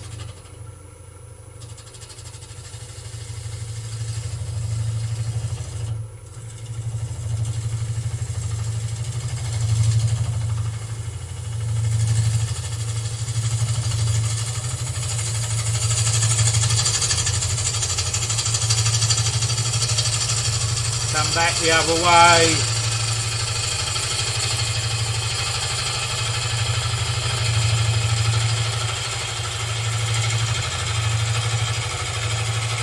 This all comes off of the body.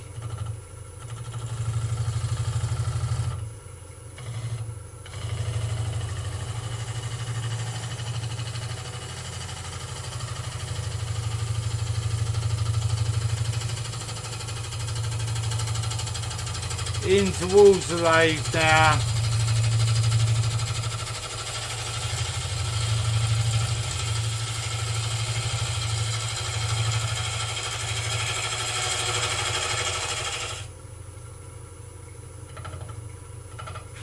I think what I'm going to have to do is just sharpen this tool. Let's just sharpen that one.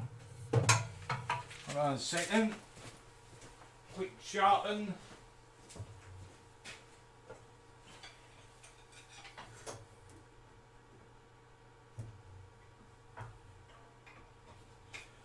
Sing amongst yourselves.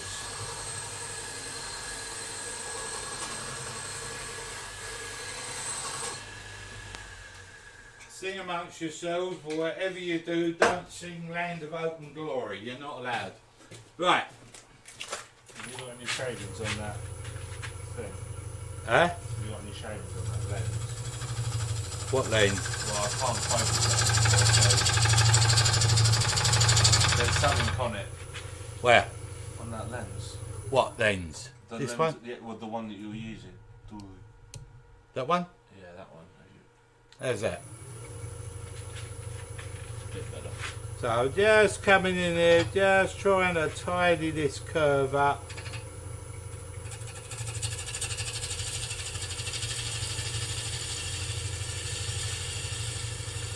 Real slow, nice and gentle. Let the cutter do its thing. Roll the wrist over and just coming off the cut there, just a little bit more.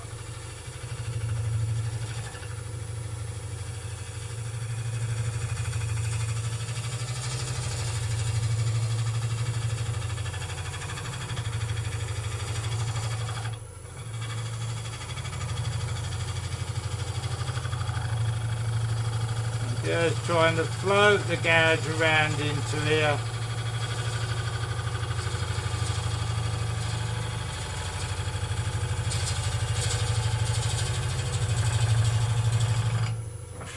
She's not too happy just here for some reason. So let me just...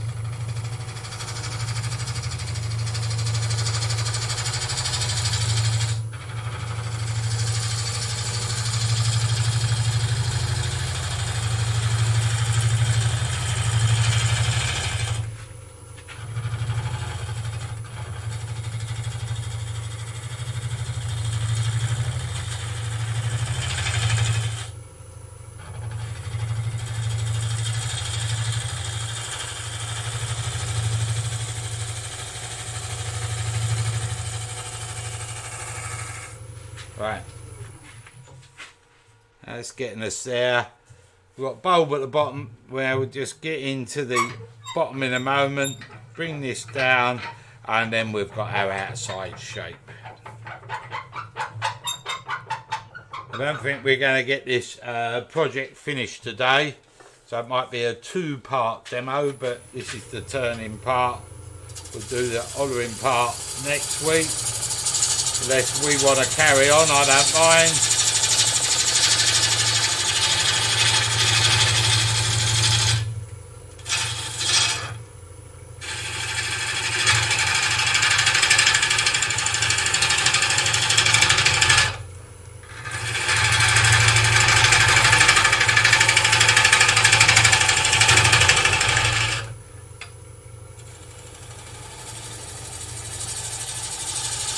Now I'm just twisting my gouge over and twisting myself away from the lathe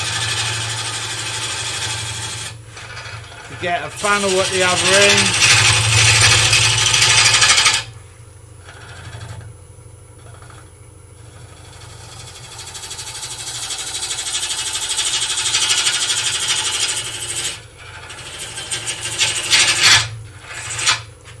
I'll clear some of this now.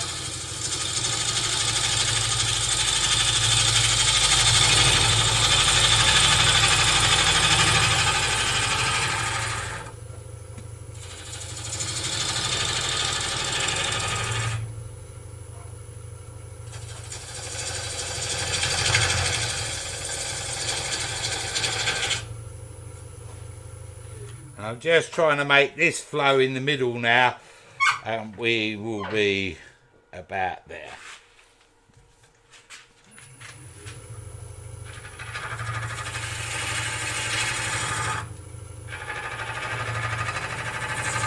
So as I come in here, I'm rubbing the back of the bevel, raising the hand, then just twisting the gouge anti-clockwise on the cutting edge. There. And I want this just to flow in here. Come in. Twist. And it's all about the body twist here. Now, looking at that, I want to reduce what's going to be the funnel.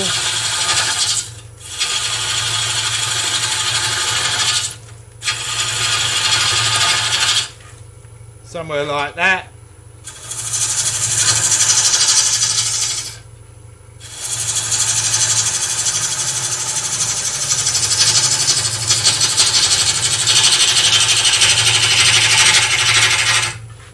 I need this to curve in.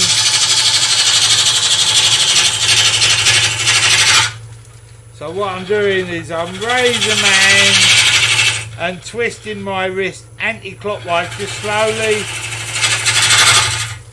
I'm off the tip there, that's why it's crunchy. But I want this curve to flow.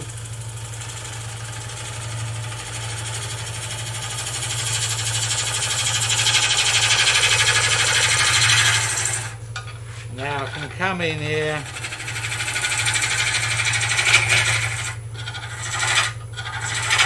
So we get rid of some of this wood here.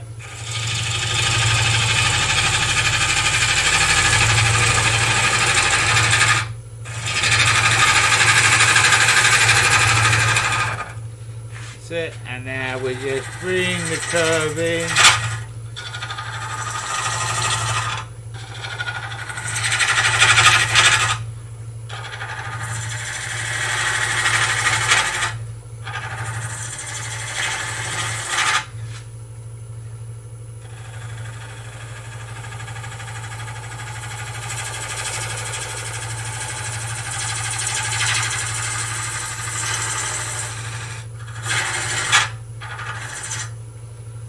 Come back this way. Ooh. Keep moving the tool rest around. What I don't want now is a big long straight curve, a big long straight neck. I want it to flow in a little bit, but I don't want to go in too far. It's not going to be able to follow out the bowl. Because we won't hollow out the neck of it. So we're just going to come in now, start our concave here.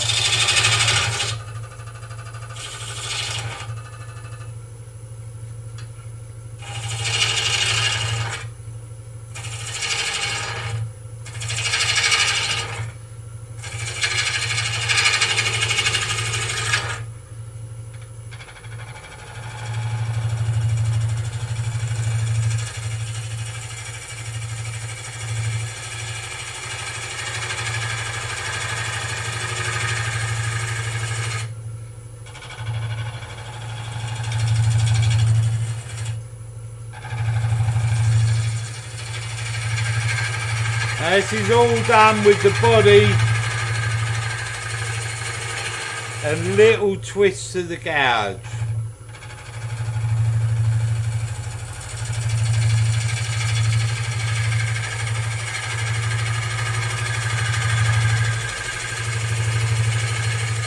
And then I can come back the other way.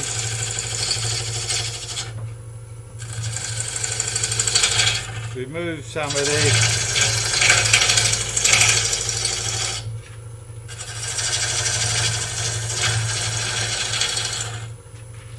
Come back in this side.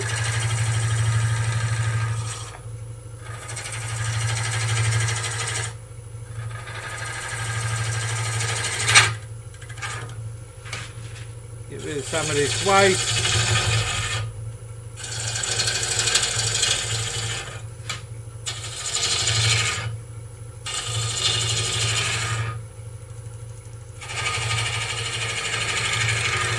I'm looking on the horizon to get my shape and my flow. Now I'm coming up a bit there, so I'll get rid of a bit of that.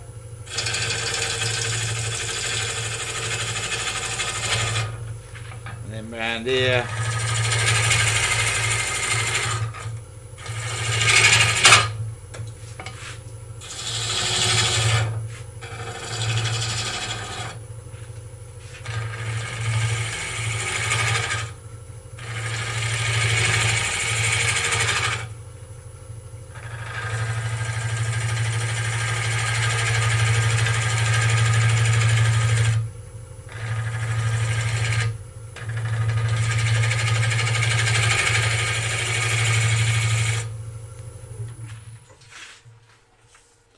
There we go. Just a little bit more to come off of here. We're just trying to keep it to flow a little bit as we come through. So I want to get rid of a bit of this.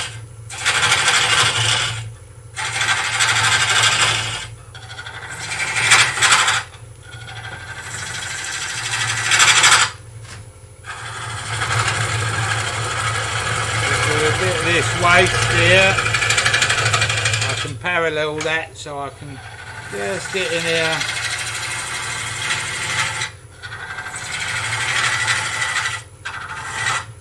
Now just get rid of some of this.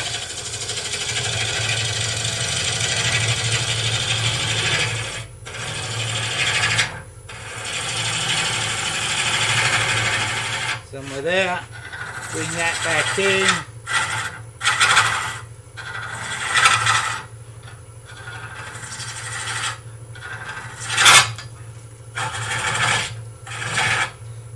Just got this bit of thick wood here that we've got to deal with. Yeah.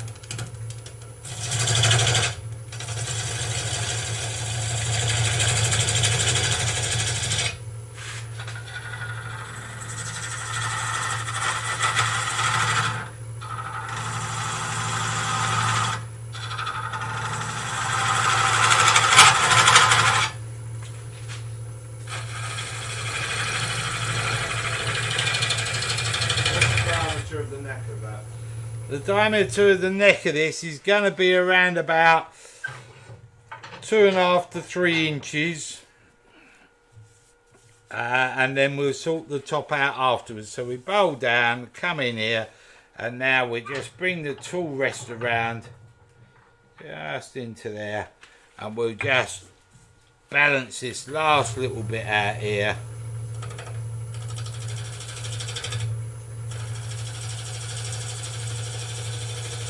Now I'm taking quite a fine cut again, just into there.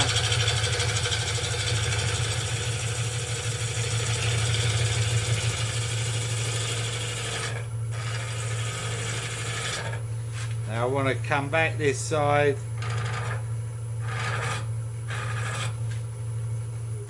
Let's drop that tool rest down a little bit. There. You see, we just got this bulge in the middle that we're just dealing with now.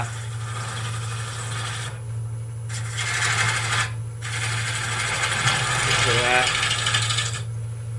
Bring this in here.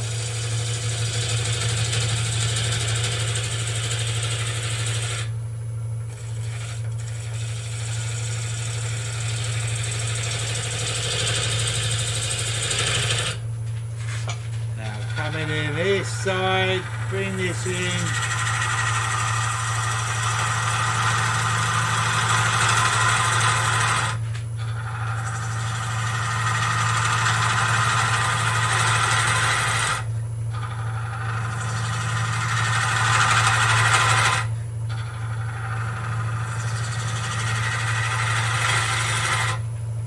Back round this side.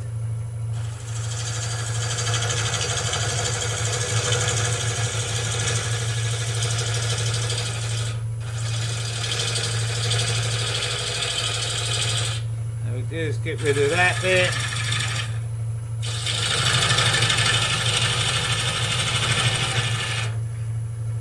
Back in there.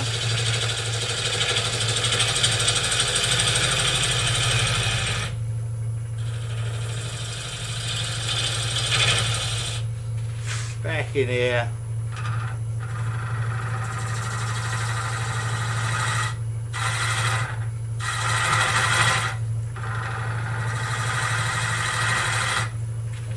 Back here.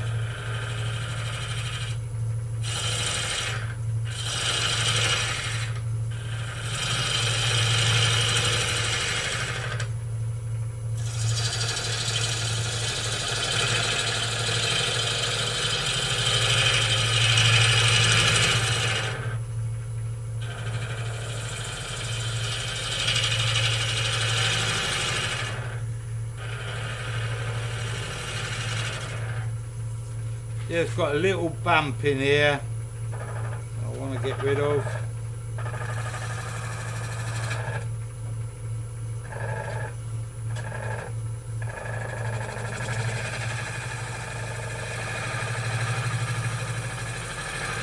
And just a friendly reminder, please like the video if you're enjoying it. Please subscribe to the channel, helps us get the video out there so that more people can see it.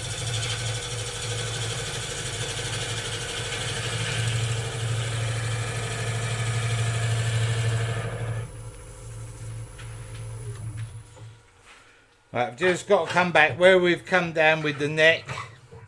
We've just got a bit of a bump here so the curve doesn't flow, so we need to get rid of that.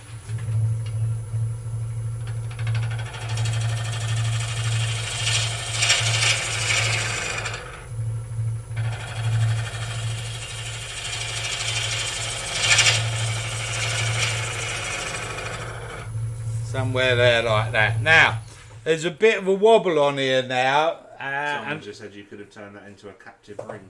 Yeah, there's a bit of a wobble on here now. Now there's a bit of a wobble because we've got a lot of weight at this end and a relatively small stem. So, this is the time where a steady will come into play.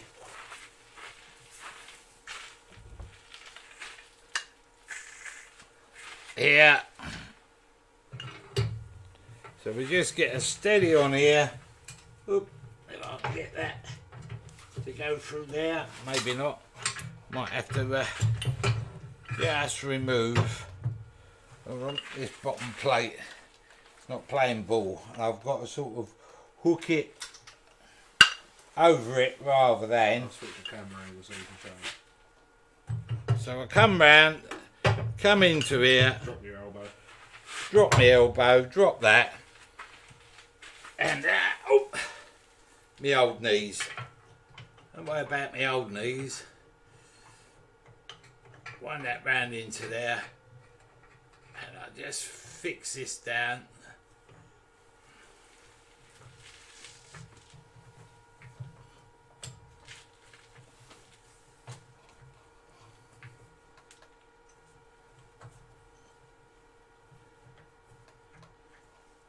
Right, so I've got me steady in place. So I can just bring me, if that will drop down on the nut. There. I want to bring me steady to about there. Helen said, Helen has asked if you're gonna hollow next week, how are you gonna stop the wood from moving too much? Yeah. Well, that is a problem. So, what I could do is spray it and wrap it in cling film.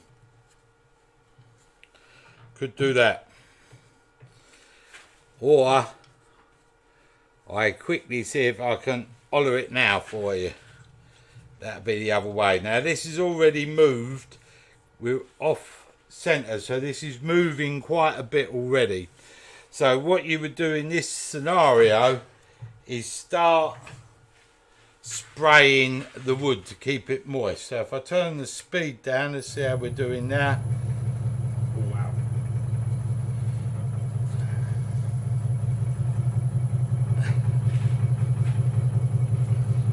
There. So we got the steady on, and you can see that we've already moved a bit. So with the steady on now, I can adjust this bottom, the tailstock in there. That's how much we've moved already. Now, the deliberate mistake here is I've gone and put the tool rest the wrong side of the steady. So, Got one from over here. yeah, bring it so there's one on the floor over there, Joe. But being well prepared, I've got another tool rest. So I'll bring the tailstock out of the way. Oh, smash the camera out of the way.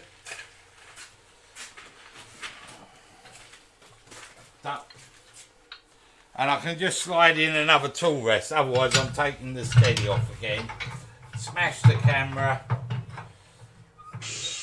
Yeah. Really? Do they not know that you're on?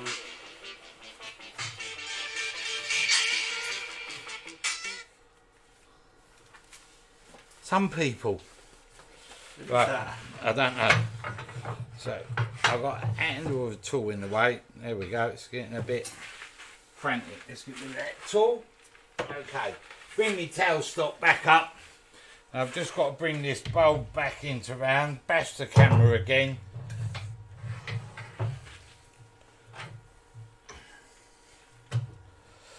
Right. So fortunately I've got another tool rest, so another tool rest into here, lock that down, so I don't have to worry about that. Make sure this one's locked down out of the way. Now we're a little bit out here, a little bit more speed into it now, and now I can just bring this around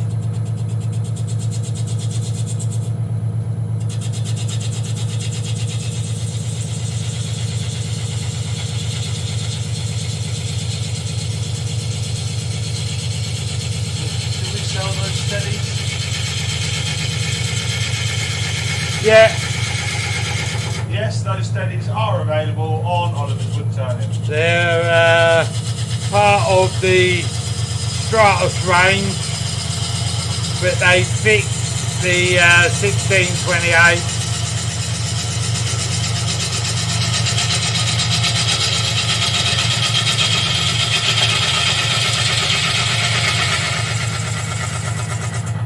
Just want to lose that there. Let's get this bit round. And then we just cut back into here.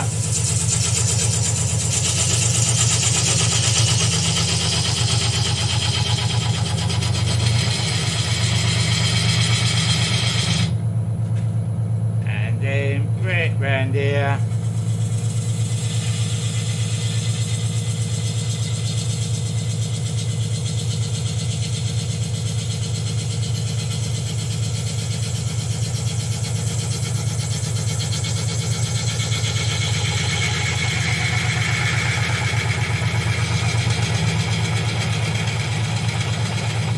There. So, as you can see, we had a bit of movement there straight away. We got rid of that, balanced that up. I'm just going to come around here and a very, very fine cut just to get rid of a little bump there. I don't want to start changing the shape back down here. So I can just come in here, real fine cut. Get up from there.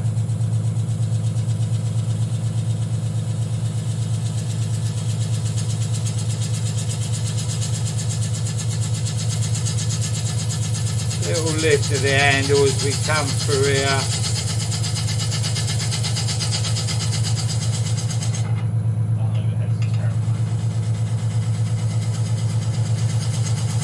You literally don't have a good angle on this at all. Sorry? You don't have a good angle on this at all. We don't have a good angle on this at all. Oh, I see. The overhead's got steady in the way. The overhead's got Over the steady shoulder. over the shoulder. Here we go. Over to this, over to that. It's a bit like an Italian show, isn't it? Over to this and over to that. How's that looking? How's that looking? Oh, that looks wonderful. Right. I mean, I don't even know what you're trying to do here. What I'm trying to do, what I'm really trying to do, is just balance up this bottom where it had moved. No, I Because meant with that voice. that was my Italian voice. Oh, don't tell Italian people. Bit more speed and just in here. Balance out that shape there.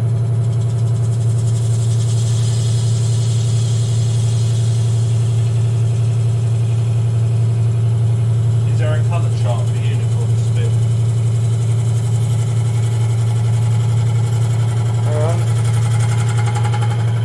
Is there a colour chart for? Unicorn spit. You just use a standard colour wheel. That will do you. There are. As in, like, is there a chart of the available colours? That's what a colour chart normally is. Right, a chart of the available colours. There is. You know, like when you decide to paint a wall and it comes up with. Yeah, there is. I'll have to put it up on the website. Trouble with websites and colours, it changes on your monitor and your graphics card.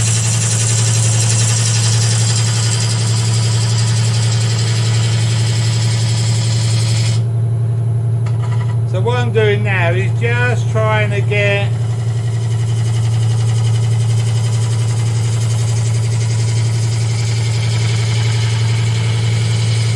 round under here on the waist.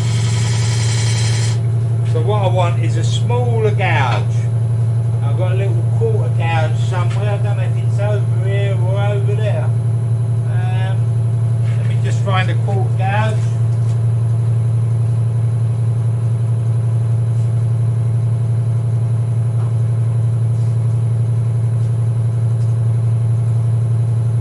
Right, this is a little quarter gouge, and all I'm using that for is I want to get in here a bit more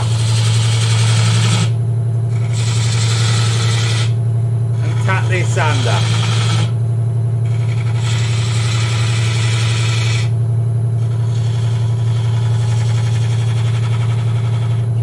So there. Now I've got a little problem here, in so much because we've moved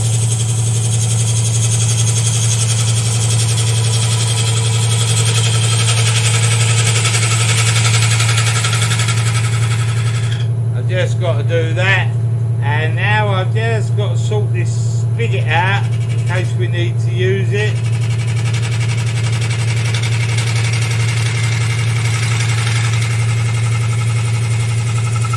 There.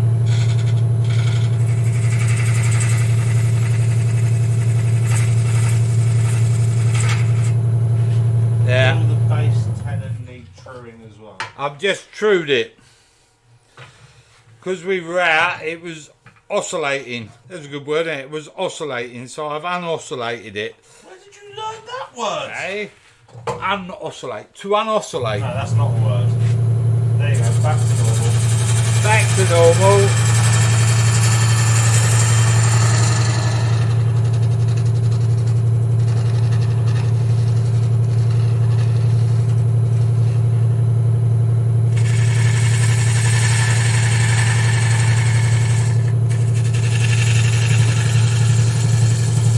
Right, so now we've got a spigot there. Now, we are at 10 to 12, are we? 10 to 12? 12 o'clock? 12 o'clock. Up to you people. We can hollow quickly or we can put it off.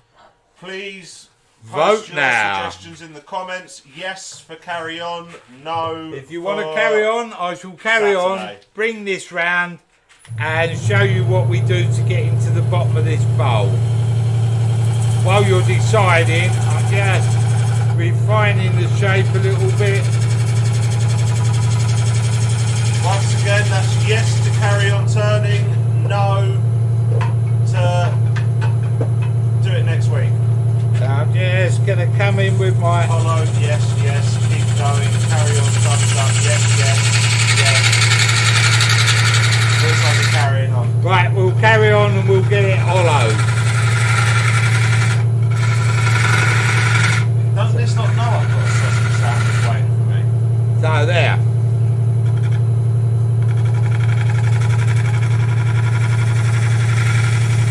We're getting that into there. So, how do we hollow into here? How to get everyone commenting in 30 seconds. How do we get hollow into here? Well, this is what we do, people. We get our tool rest. We bring it round into here.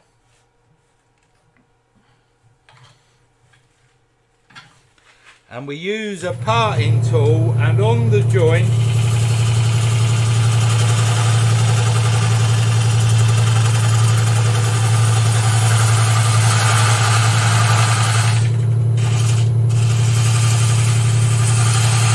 now I'm overlapping on the waste wood inside.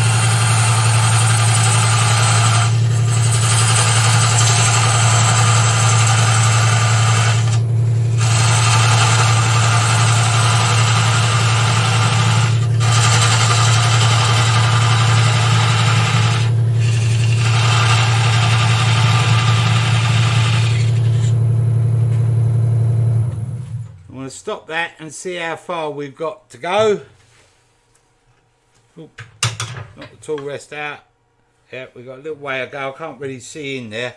Actually, glasses would be a good idea. I'll put my safety glasses back on in a second. Just want to rough out how far I've got to go. Just a little bit further.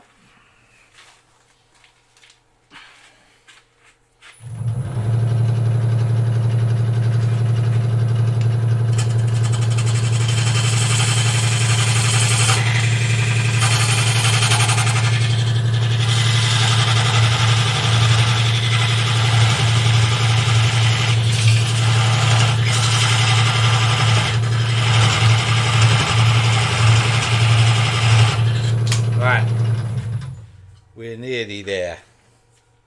Dunks asked, can you hollow with fire? Yeah, we can burn it out.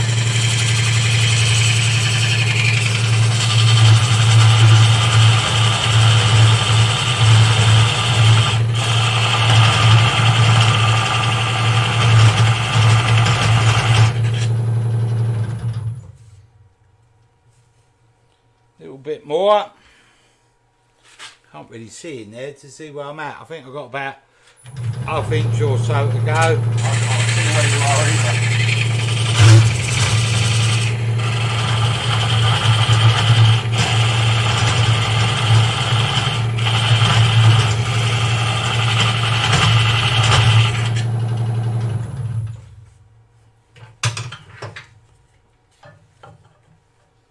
A little bit more.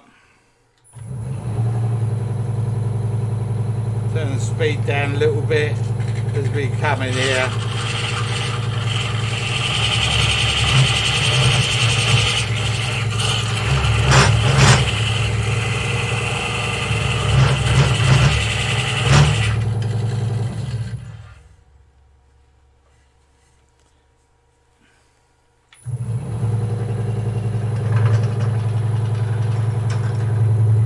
Get the support of the towel rest.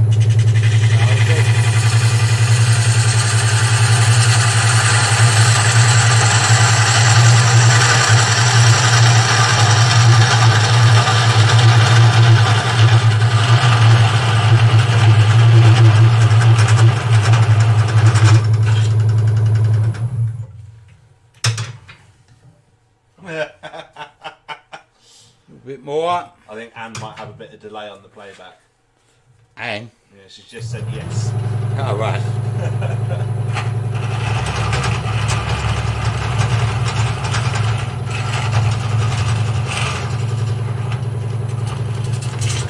There we go.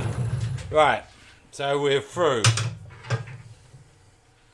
Now you can see your hollowing's quite easy. What will happen is this will stick back into here afterwards, and then we'll glue it into place. But the reason we've got a spigot on the underside is so we can hollow a bit of this as well, so if it's picked up it feels even all the way through. So now we've got to that happy point, what we can do, and remember the size of our neck, don't use too big a Forstner bit. We can now drill up through here. What we want to do is check that Forstner to there. We don't want to make that too weak, so I think I'll use a slightly smaller Forstner. Get into there. Let me just grab a smaller Forstner.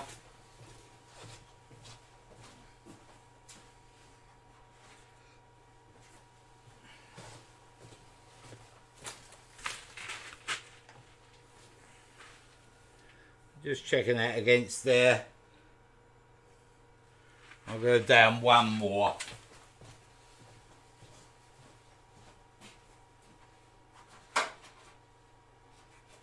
This one will do us. So what we can now do is drill into there. So I'll start with it not on the extension. There. Bring this up. Do you self-Forstner a bit extended? Yep.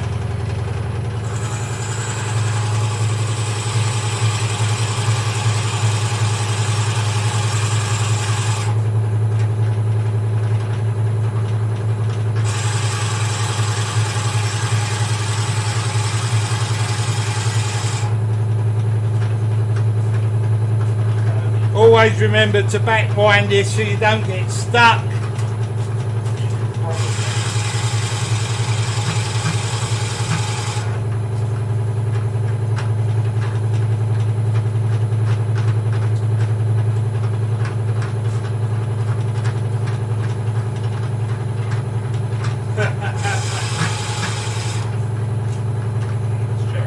Eh? Paul Yan, Bob said it's quite smelly talking business, Cherry. Paul Yan said, I was hoping you were going to sell me a 15-inch hollowing tool with Bluetooth control cutting bed.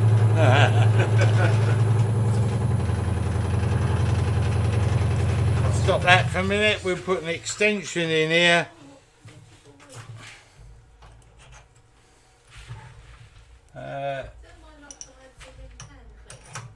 Yeah.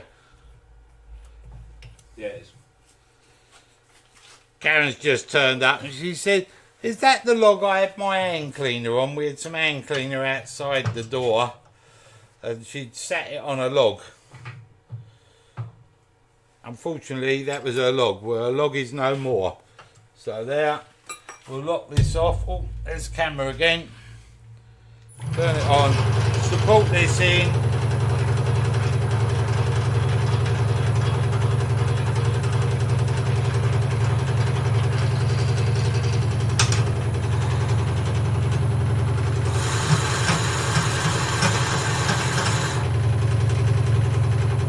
Wind this back.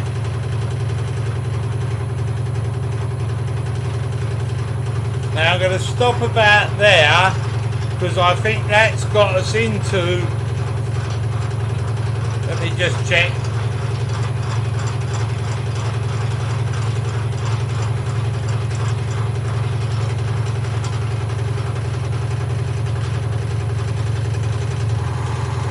We're there just on that knuckle. One day I'll learn ready stop. I keep pushing green to stop. So I'll show you where we're at. We won't drill all the way through the stem from here because we'll make it so weak as we lower this end it'll collapse on us. So where we're at the moment is we've hollowed, if I come overhead, we've hollowed to about this depth. So we're just up to here, the start of the neck. If we was to hollow further up here, this would be so weak with the weight of this, it'll definitely snap. So this way, hopefully she don't snap. Now, what I've got to do, because I'm on a steady, that camera, I'll tell you what, the camera jumps onto anything you pull past it. So what we're going to do now is we hollow, but we've got to hollow over the lathe bed. Now normally it's quite easily done because I can just stand here and do it. On this occasion it's not so easy because I've got two cameras right on my shoulder. So it makes it a little awkward. In fact, I've got to lose one camera because I can't get there at all. Let me just...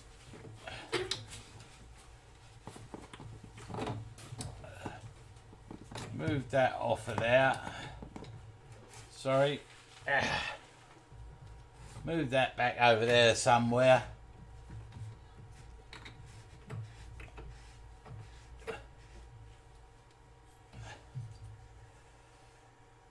Let's see if that's in my way. So now I can just hollow.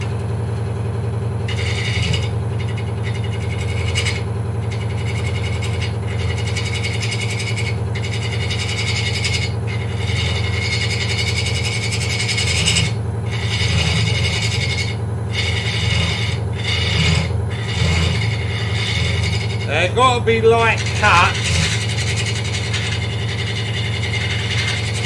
because we are on this steady. We've got a lot of weight at this end compared to the rest of it.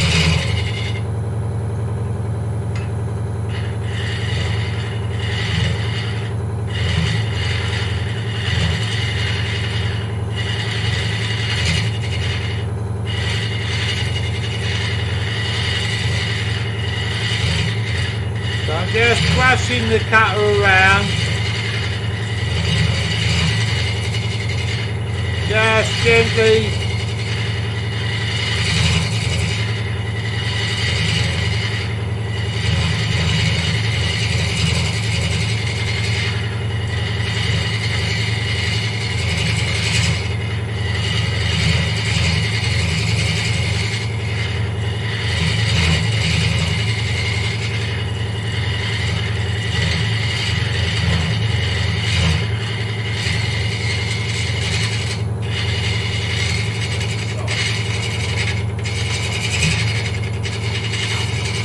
What?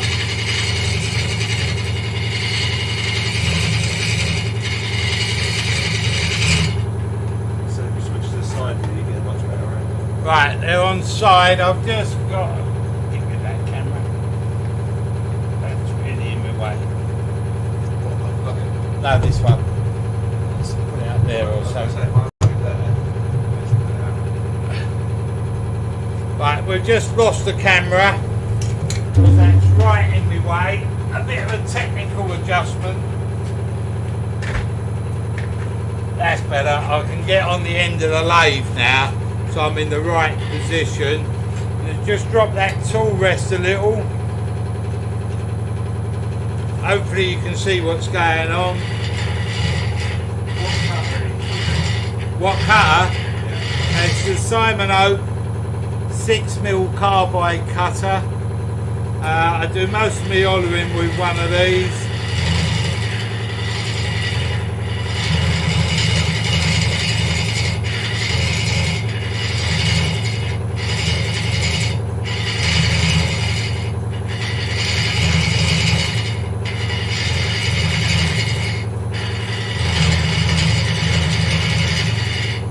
Actually, what we could probably do. We've been watching Mark Stanley.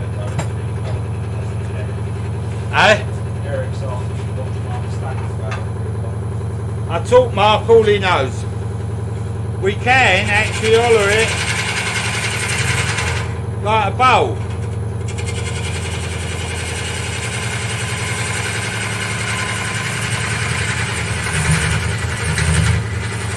So what we've got to be careful of,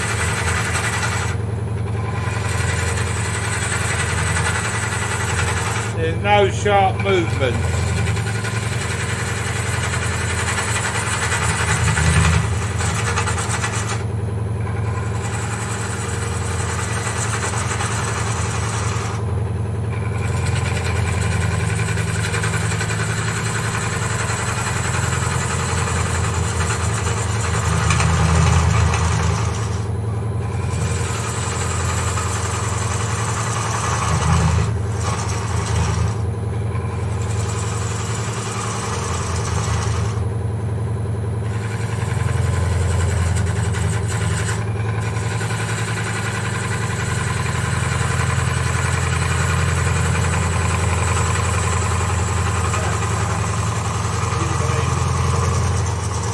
You what?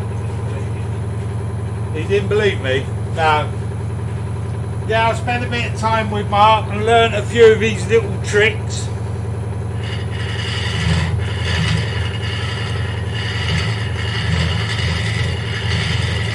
So I can holler in either direction.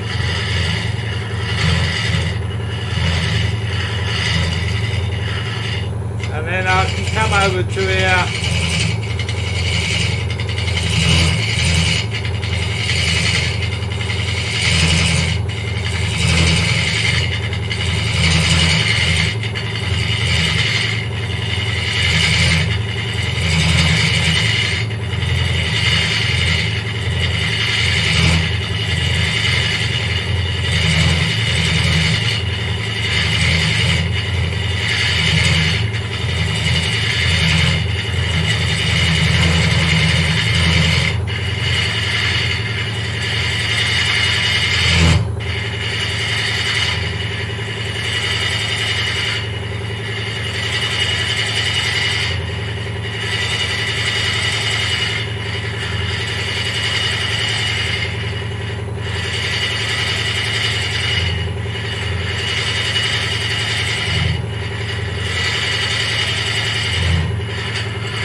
So that's how we would holler it, and we'll holler this out. So what I'll do is I'll stop hollering there because that's a bit boring.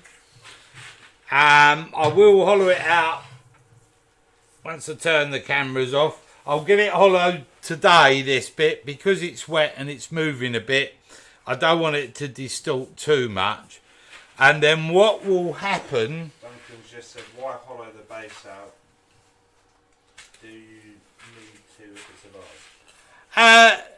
The idea of it is it's a wood-turned object, so you could leave it solid, just drill a hole and make it what we call a bud vase, and someone picks it up and it's really heavy. The thing with wood turning, the skill of the wood turner is being able to make it nice and light and an even wall thickness. So what will happen is I'll hollow this out up to this point. Are you cutting at about 10 o'clock? I'm cutting, when hollowing, I'm cutting at 8 o'clock. Down just below centre, and I tilt the cutter, way I hollow, is I tilt the cutter over to 8 o'clock. Let's come back on that end camera. That one? Yes? Is that the right one? No, that's the wrong one. We haven't got that camera anymore. Right. So, when I'm hollowing, my cutter's tilted over to about 8 o'clock. And I cut the wood at about 8 o'clock as we look at it, just below centre. And I just feed it in like that there.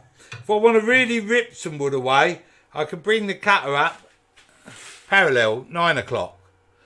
Problem with that, it's a fierce cut, and I'm on a steady with its thin neck. So it was a Simon Hope 6mm, didn't you? Simon Hope 6mm. It's the Pro Carbide tool, a PCT. Brilliant little tool. I use it for most of my hollowing. So what I'll do is I'll hollow this out, bring it round. Then what happens is I'll take this out of the tool rest, out of the chuck, put this into the chuck, and just hollow a bit of this out, this cone here, so that I know that it matches the shape. And then I'll glue this back in, and I'll glue it in with PVA glue, and I'll have one end in the chuck. I'll have the tailstock pushed up and use that as a clamp, and I'll let that dry. And then next week what we'll do is we'll hollow the neck, finish the top, and then we'll stain it into colour. I think that's the best way to go with this. So there will be a part 2 to the demo. A part 2.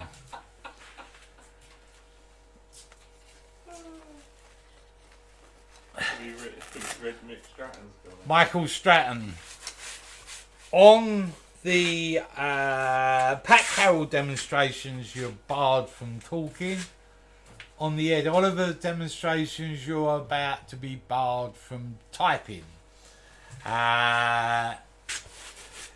Nick Stratton's discounts, he never gets a discount anyway. I used to double his prices. I shall now triple his prices. I've already said he gets the friends and family rate, which means he gets he has an got annoyance charge. the Mick Stratton tax. So this morning's demo has overrun a bit because it's a bigger project. But what we'll do is I'll get this hollowed out. No, Roger. Roger's asked, is the Stratos Steady better than the multi-rest? No. The little Stratos rest is okay. It's nice and rock solid, sturdy, but it only takes small diameters. You know, I can get about 4 inch between the wheels, where the multi-rest system is a big hollower. So you can, if you're doing a long deep vase and the vase is 12 inches in diameter, you can put the steady on. I have actually got a big steady. Hold on. Got that triangle off the wall, Joe. I've got a big steady. It's a made one from wood. And I was contemplating using that today, and then I got into bringing the neck down. So if we come on to the talkie camera, so there's a big steady. I don't know, well, you can see that from there. So that will give me sort of 12 inches that I can put through a steady. So, and I was thinking about using that, but it takes a bit of setting up, a bit of messing around, and I thought, well, I can just reduce the neck down to fit this steady in hindsight, I would have probably been better leaving this at 3" so it fitted the steady, and then brought this down afterwards. But we was getting the shape to flow. At the moment it looks a bit ugly because you've got to be able to visualise this top, but we can tackle that next week.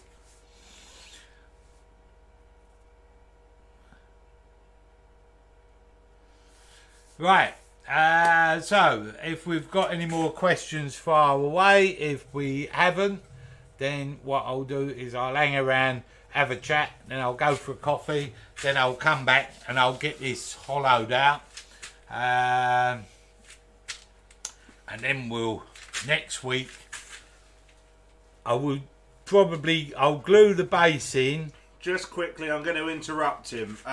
Thank you for everyone that's watching. Please make sure you like and subscribe. The likes and subscribe really help us promote the channel and really helps us get easily found when we're searched for. So yeah, please like and subscribe. Oliver's Woodturning. See, my little soldier, he's the teacher. I'm just the thick old wood turner. So I'll hollow this out. I'll glue the base in. I may, just for stability, drill the hole down the stem, but that's all I'll do. I'll leave it like that. The reason I'll do that creates airflow, so I haven't got a thick piece of wood that potentially could distort some more.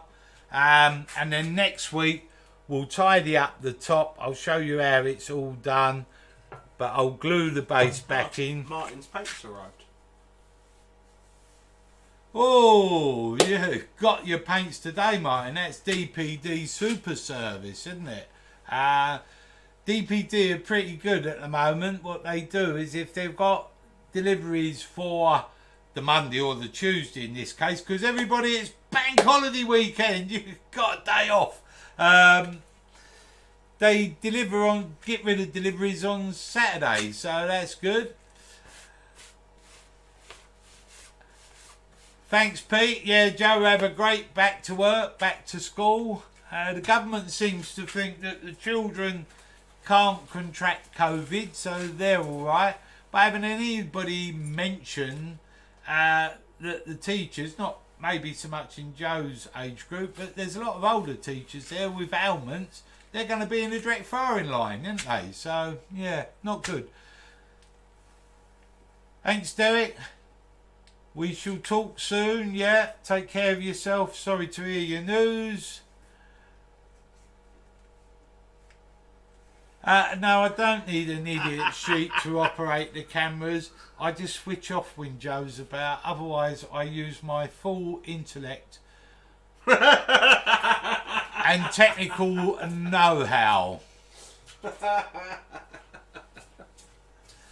No, Michael, I didn't saw. Michael Stratton put up a post, sent me a picture of a bloke standing on a piece of wood, jutting out the side of his roof 2 floors up, and the plank was sawing the end off. Not the end to his left, the end to his right. So as he went through it, he was just going to come down, and Mick thought that was a picture of me. Obviously, the rest of you know that I wouldn't do anything as stupid as that. Just doesn't happen.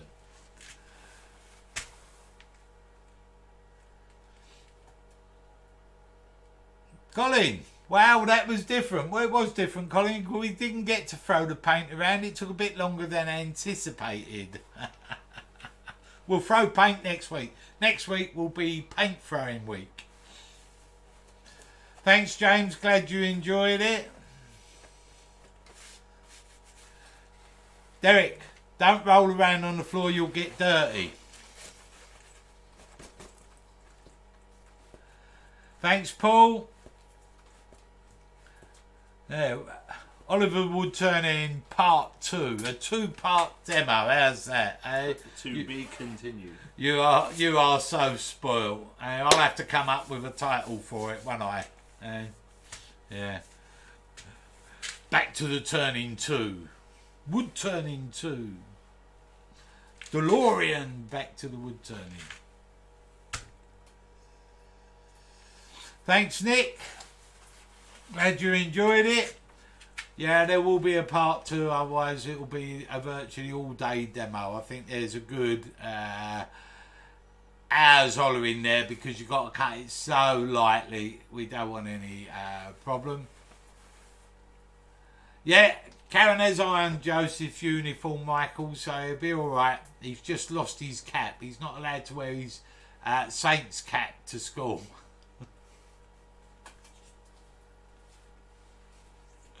Thanks, Andy. Thanks for stopping by. Thank you all for stopping by. I do appreciate you taking your time to watch me crucify a piece of wood. And I hope you all have a lot of fun in the chat. I know when I'm watching other demos, the chat is quite a good part of it as well. Thank you, the Dutch Turner. Cheers, Paul. You'll contact me soon. Look forward to it, mate. Take care of yourself. Cat's getting in the shavings. Yeah, video editing, Rob, is a bit of a problem. Takes a long while. I've done a few videos and it does take, you know, easily half a day. And that's only basic stuff. Cheers, Stephen. Glad you enjoyed it. Cheers, Dunk. Yeah, there's a few people coming a bit later on. All depends what it's doing outside, you know. If weather's nice, then people got better things to do. Weather's poor, then they've got nothing better to do. They turn the telly on, see the news is a repeat, and think, oh, we'll watch Oliver. See what he does. See if he can maim himself or maim Joe. Or throw paint everywhere. Or do something. Cheers, Martin. Yeah, don't forget, if you're still here and you've enjoyed it or you are enjoying it, hit the old like button. It all helps. Thanks, Michael. Take care, mate. I know he gives me a bit of stick, but we do have a laugh on social media. He's good character, Michael. So, yeah. Brian, thank you. Thanks for stopping by.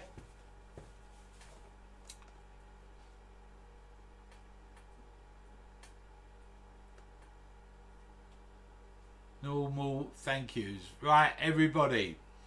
If there's no questions and everybody's happy, It's sausage sandwich time. It's sausage sandwich time. It's 12:30. It's Saturday, and we're done for another week. Oh, we lost the chat. Oh. Hold on, we'll just restore the chat. Something went with the chat. Let's see if we can restore it. I don't want to disappear and people were... That was it, the last thank you. You're still doing your goodbye. Right, okay, that was the last thank you. I'm not going to cut anybody off. Cheers, Steve. Thanks very much.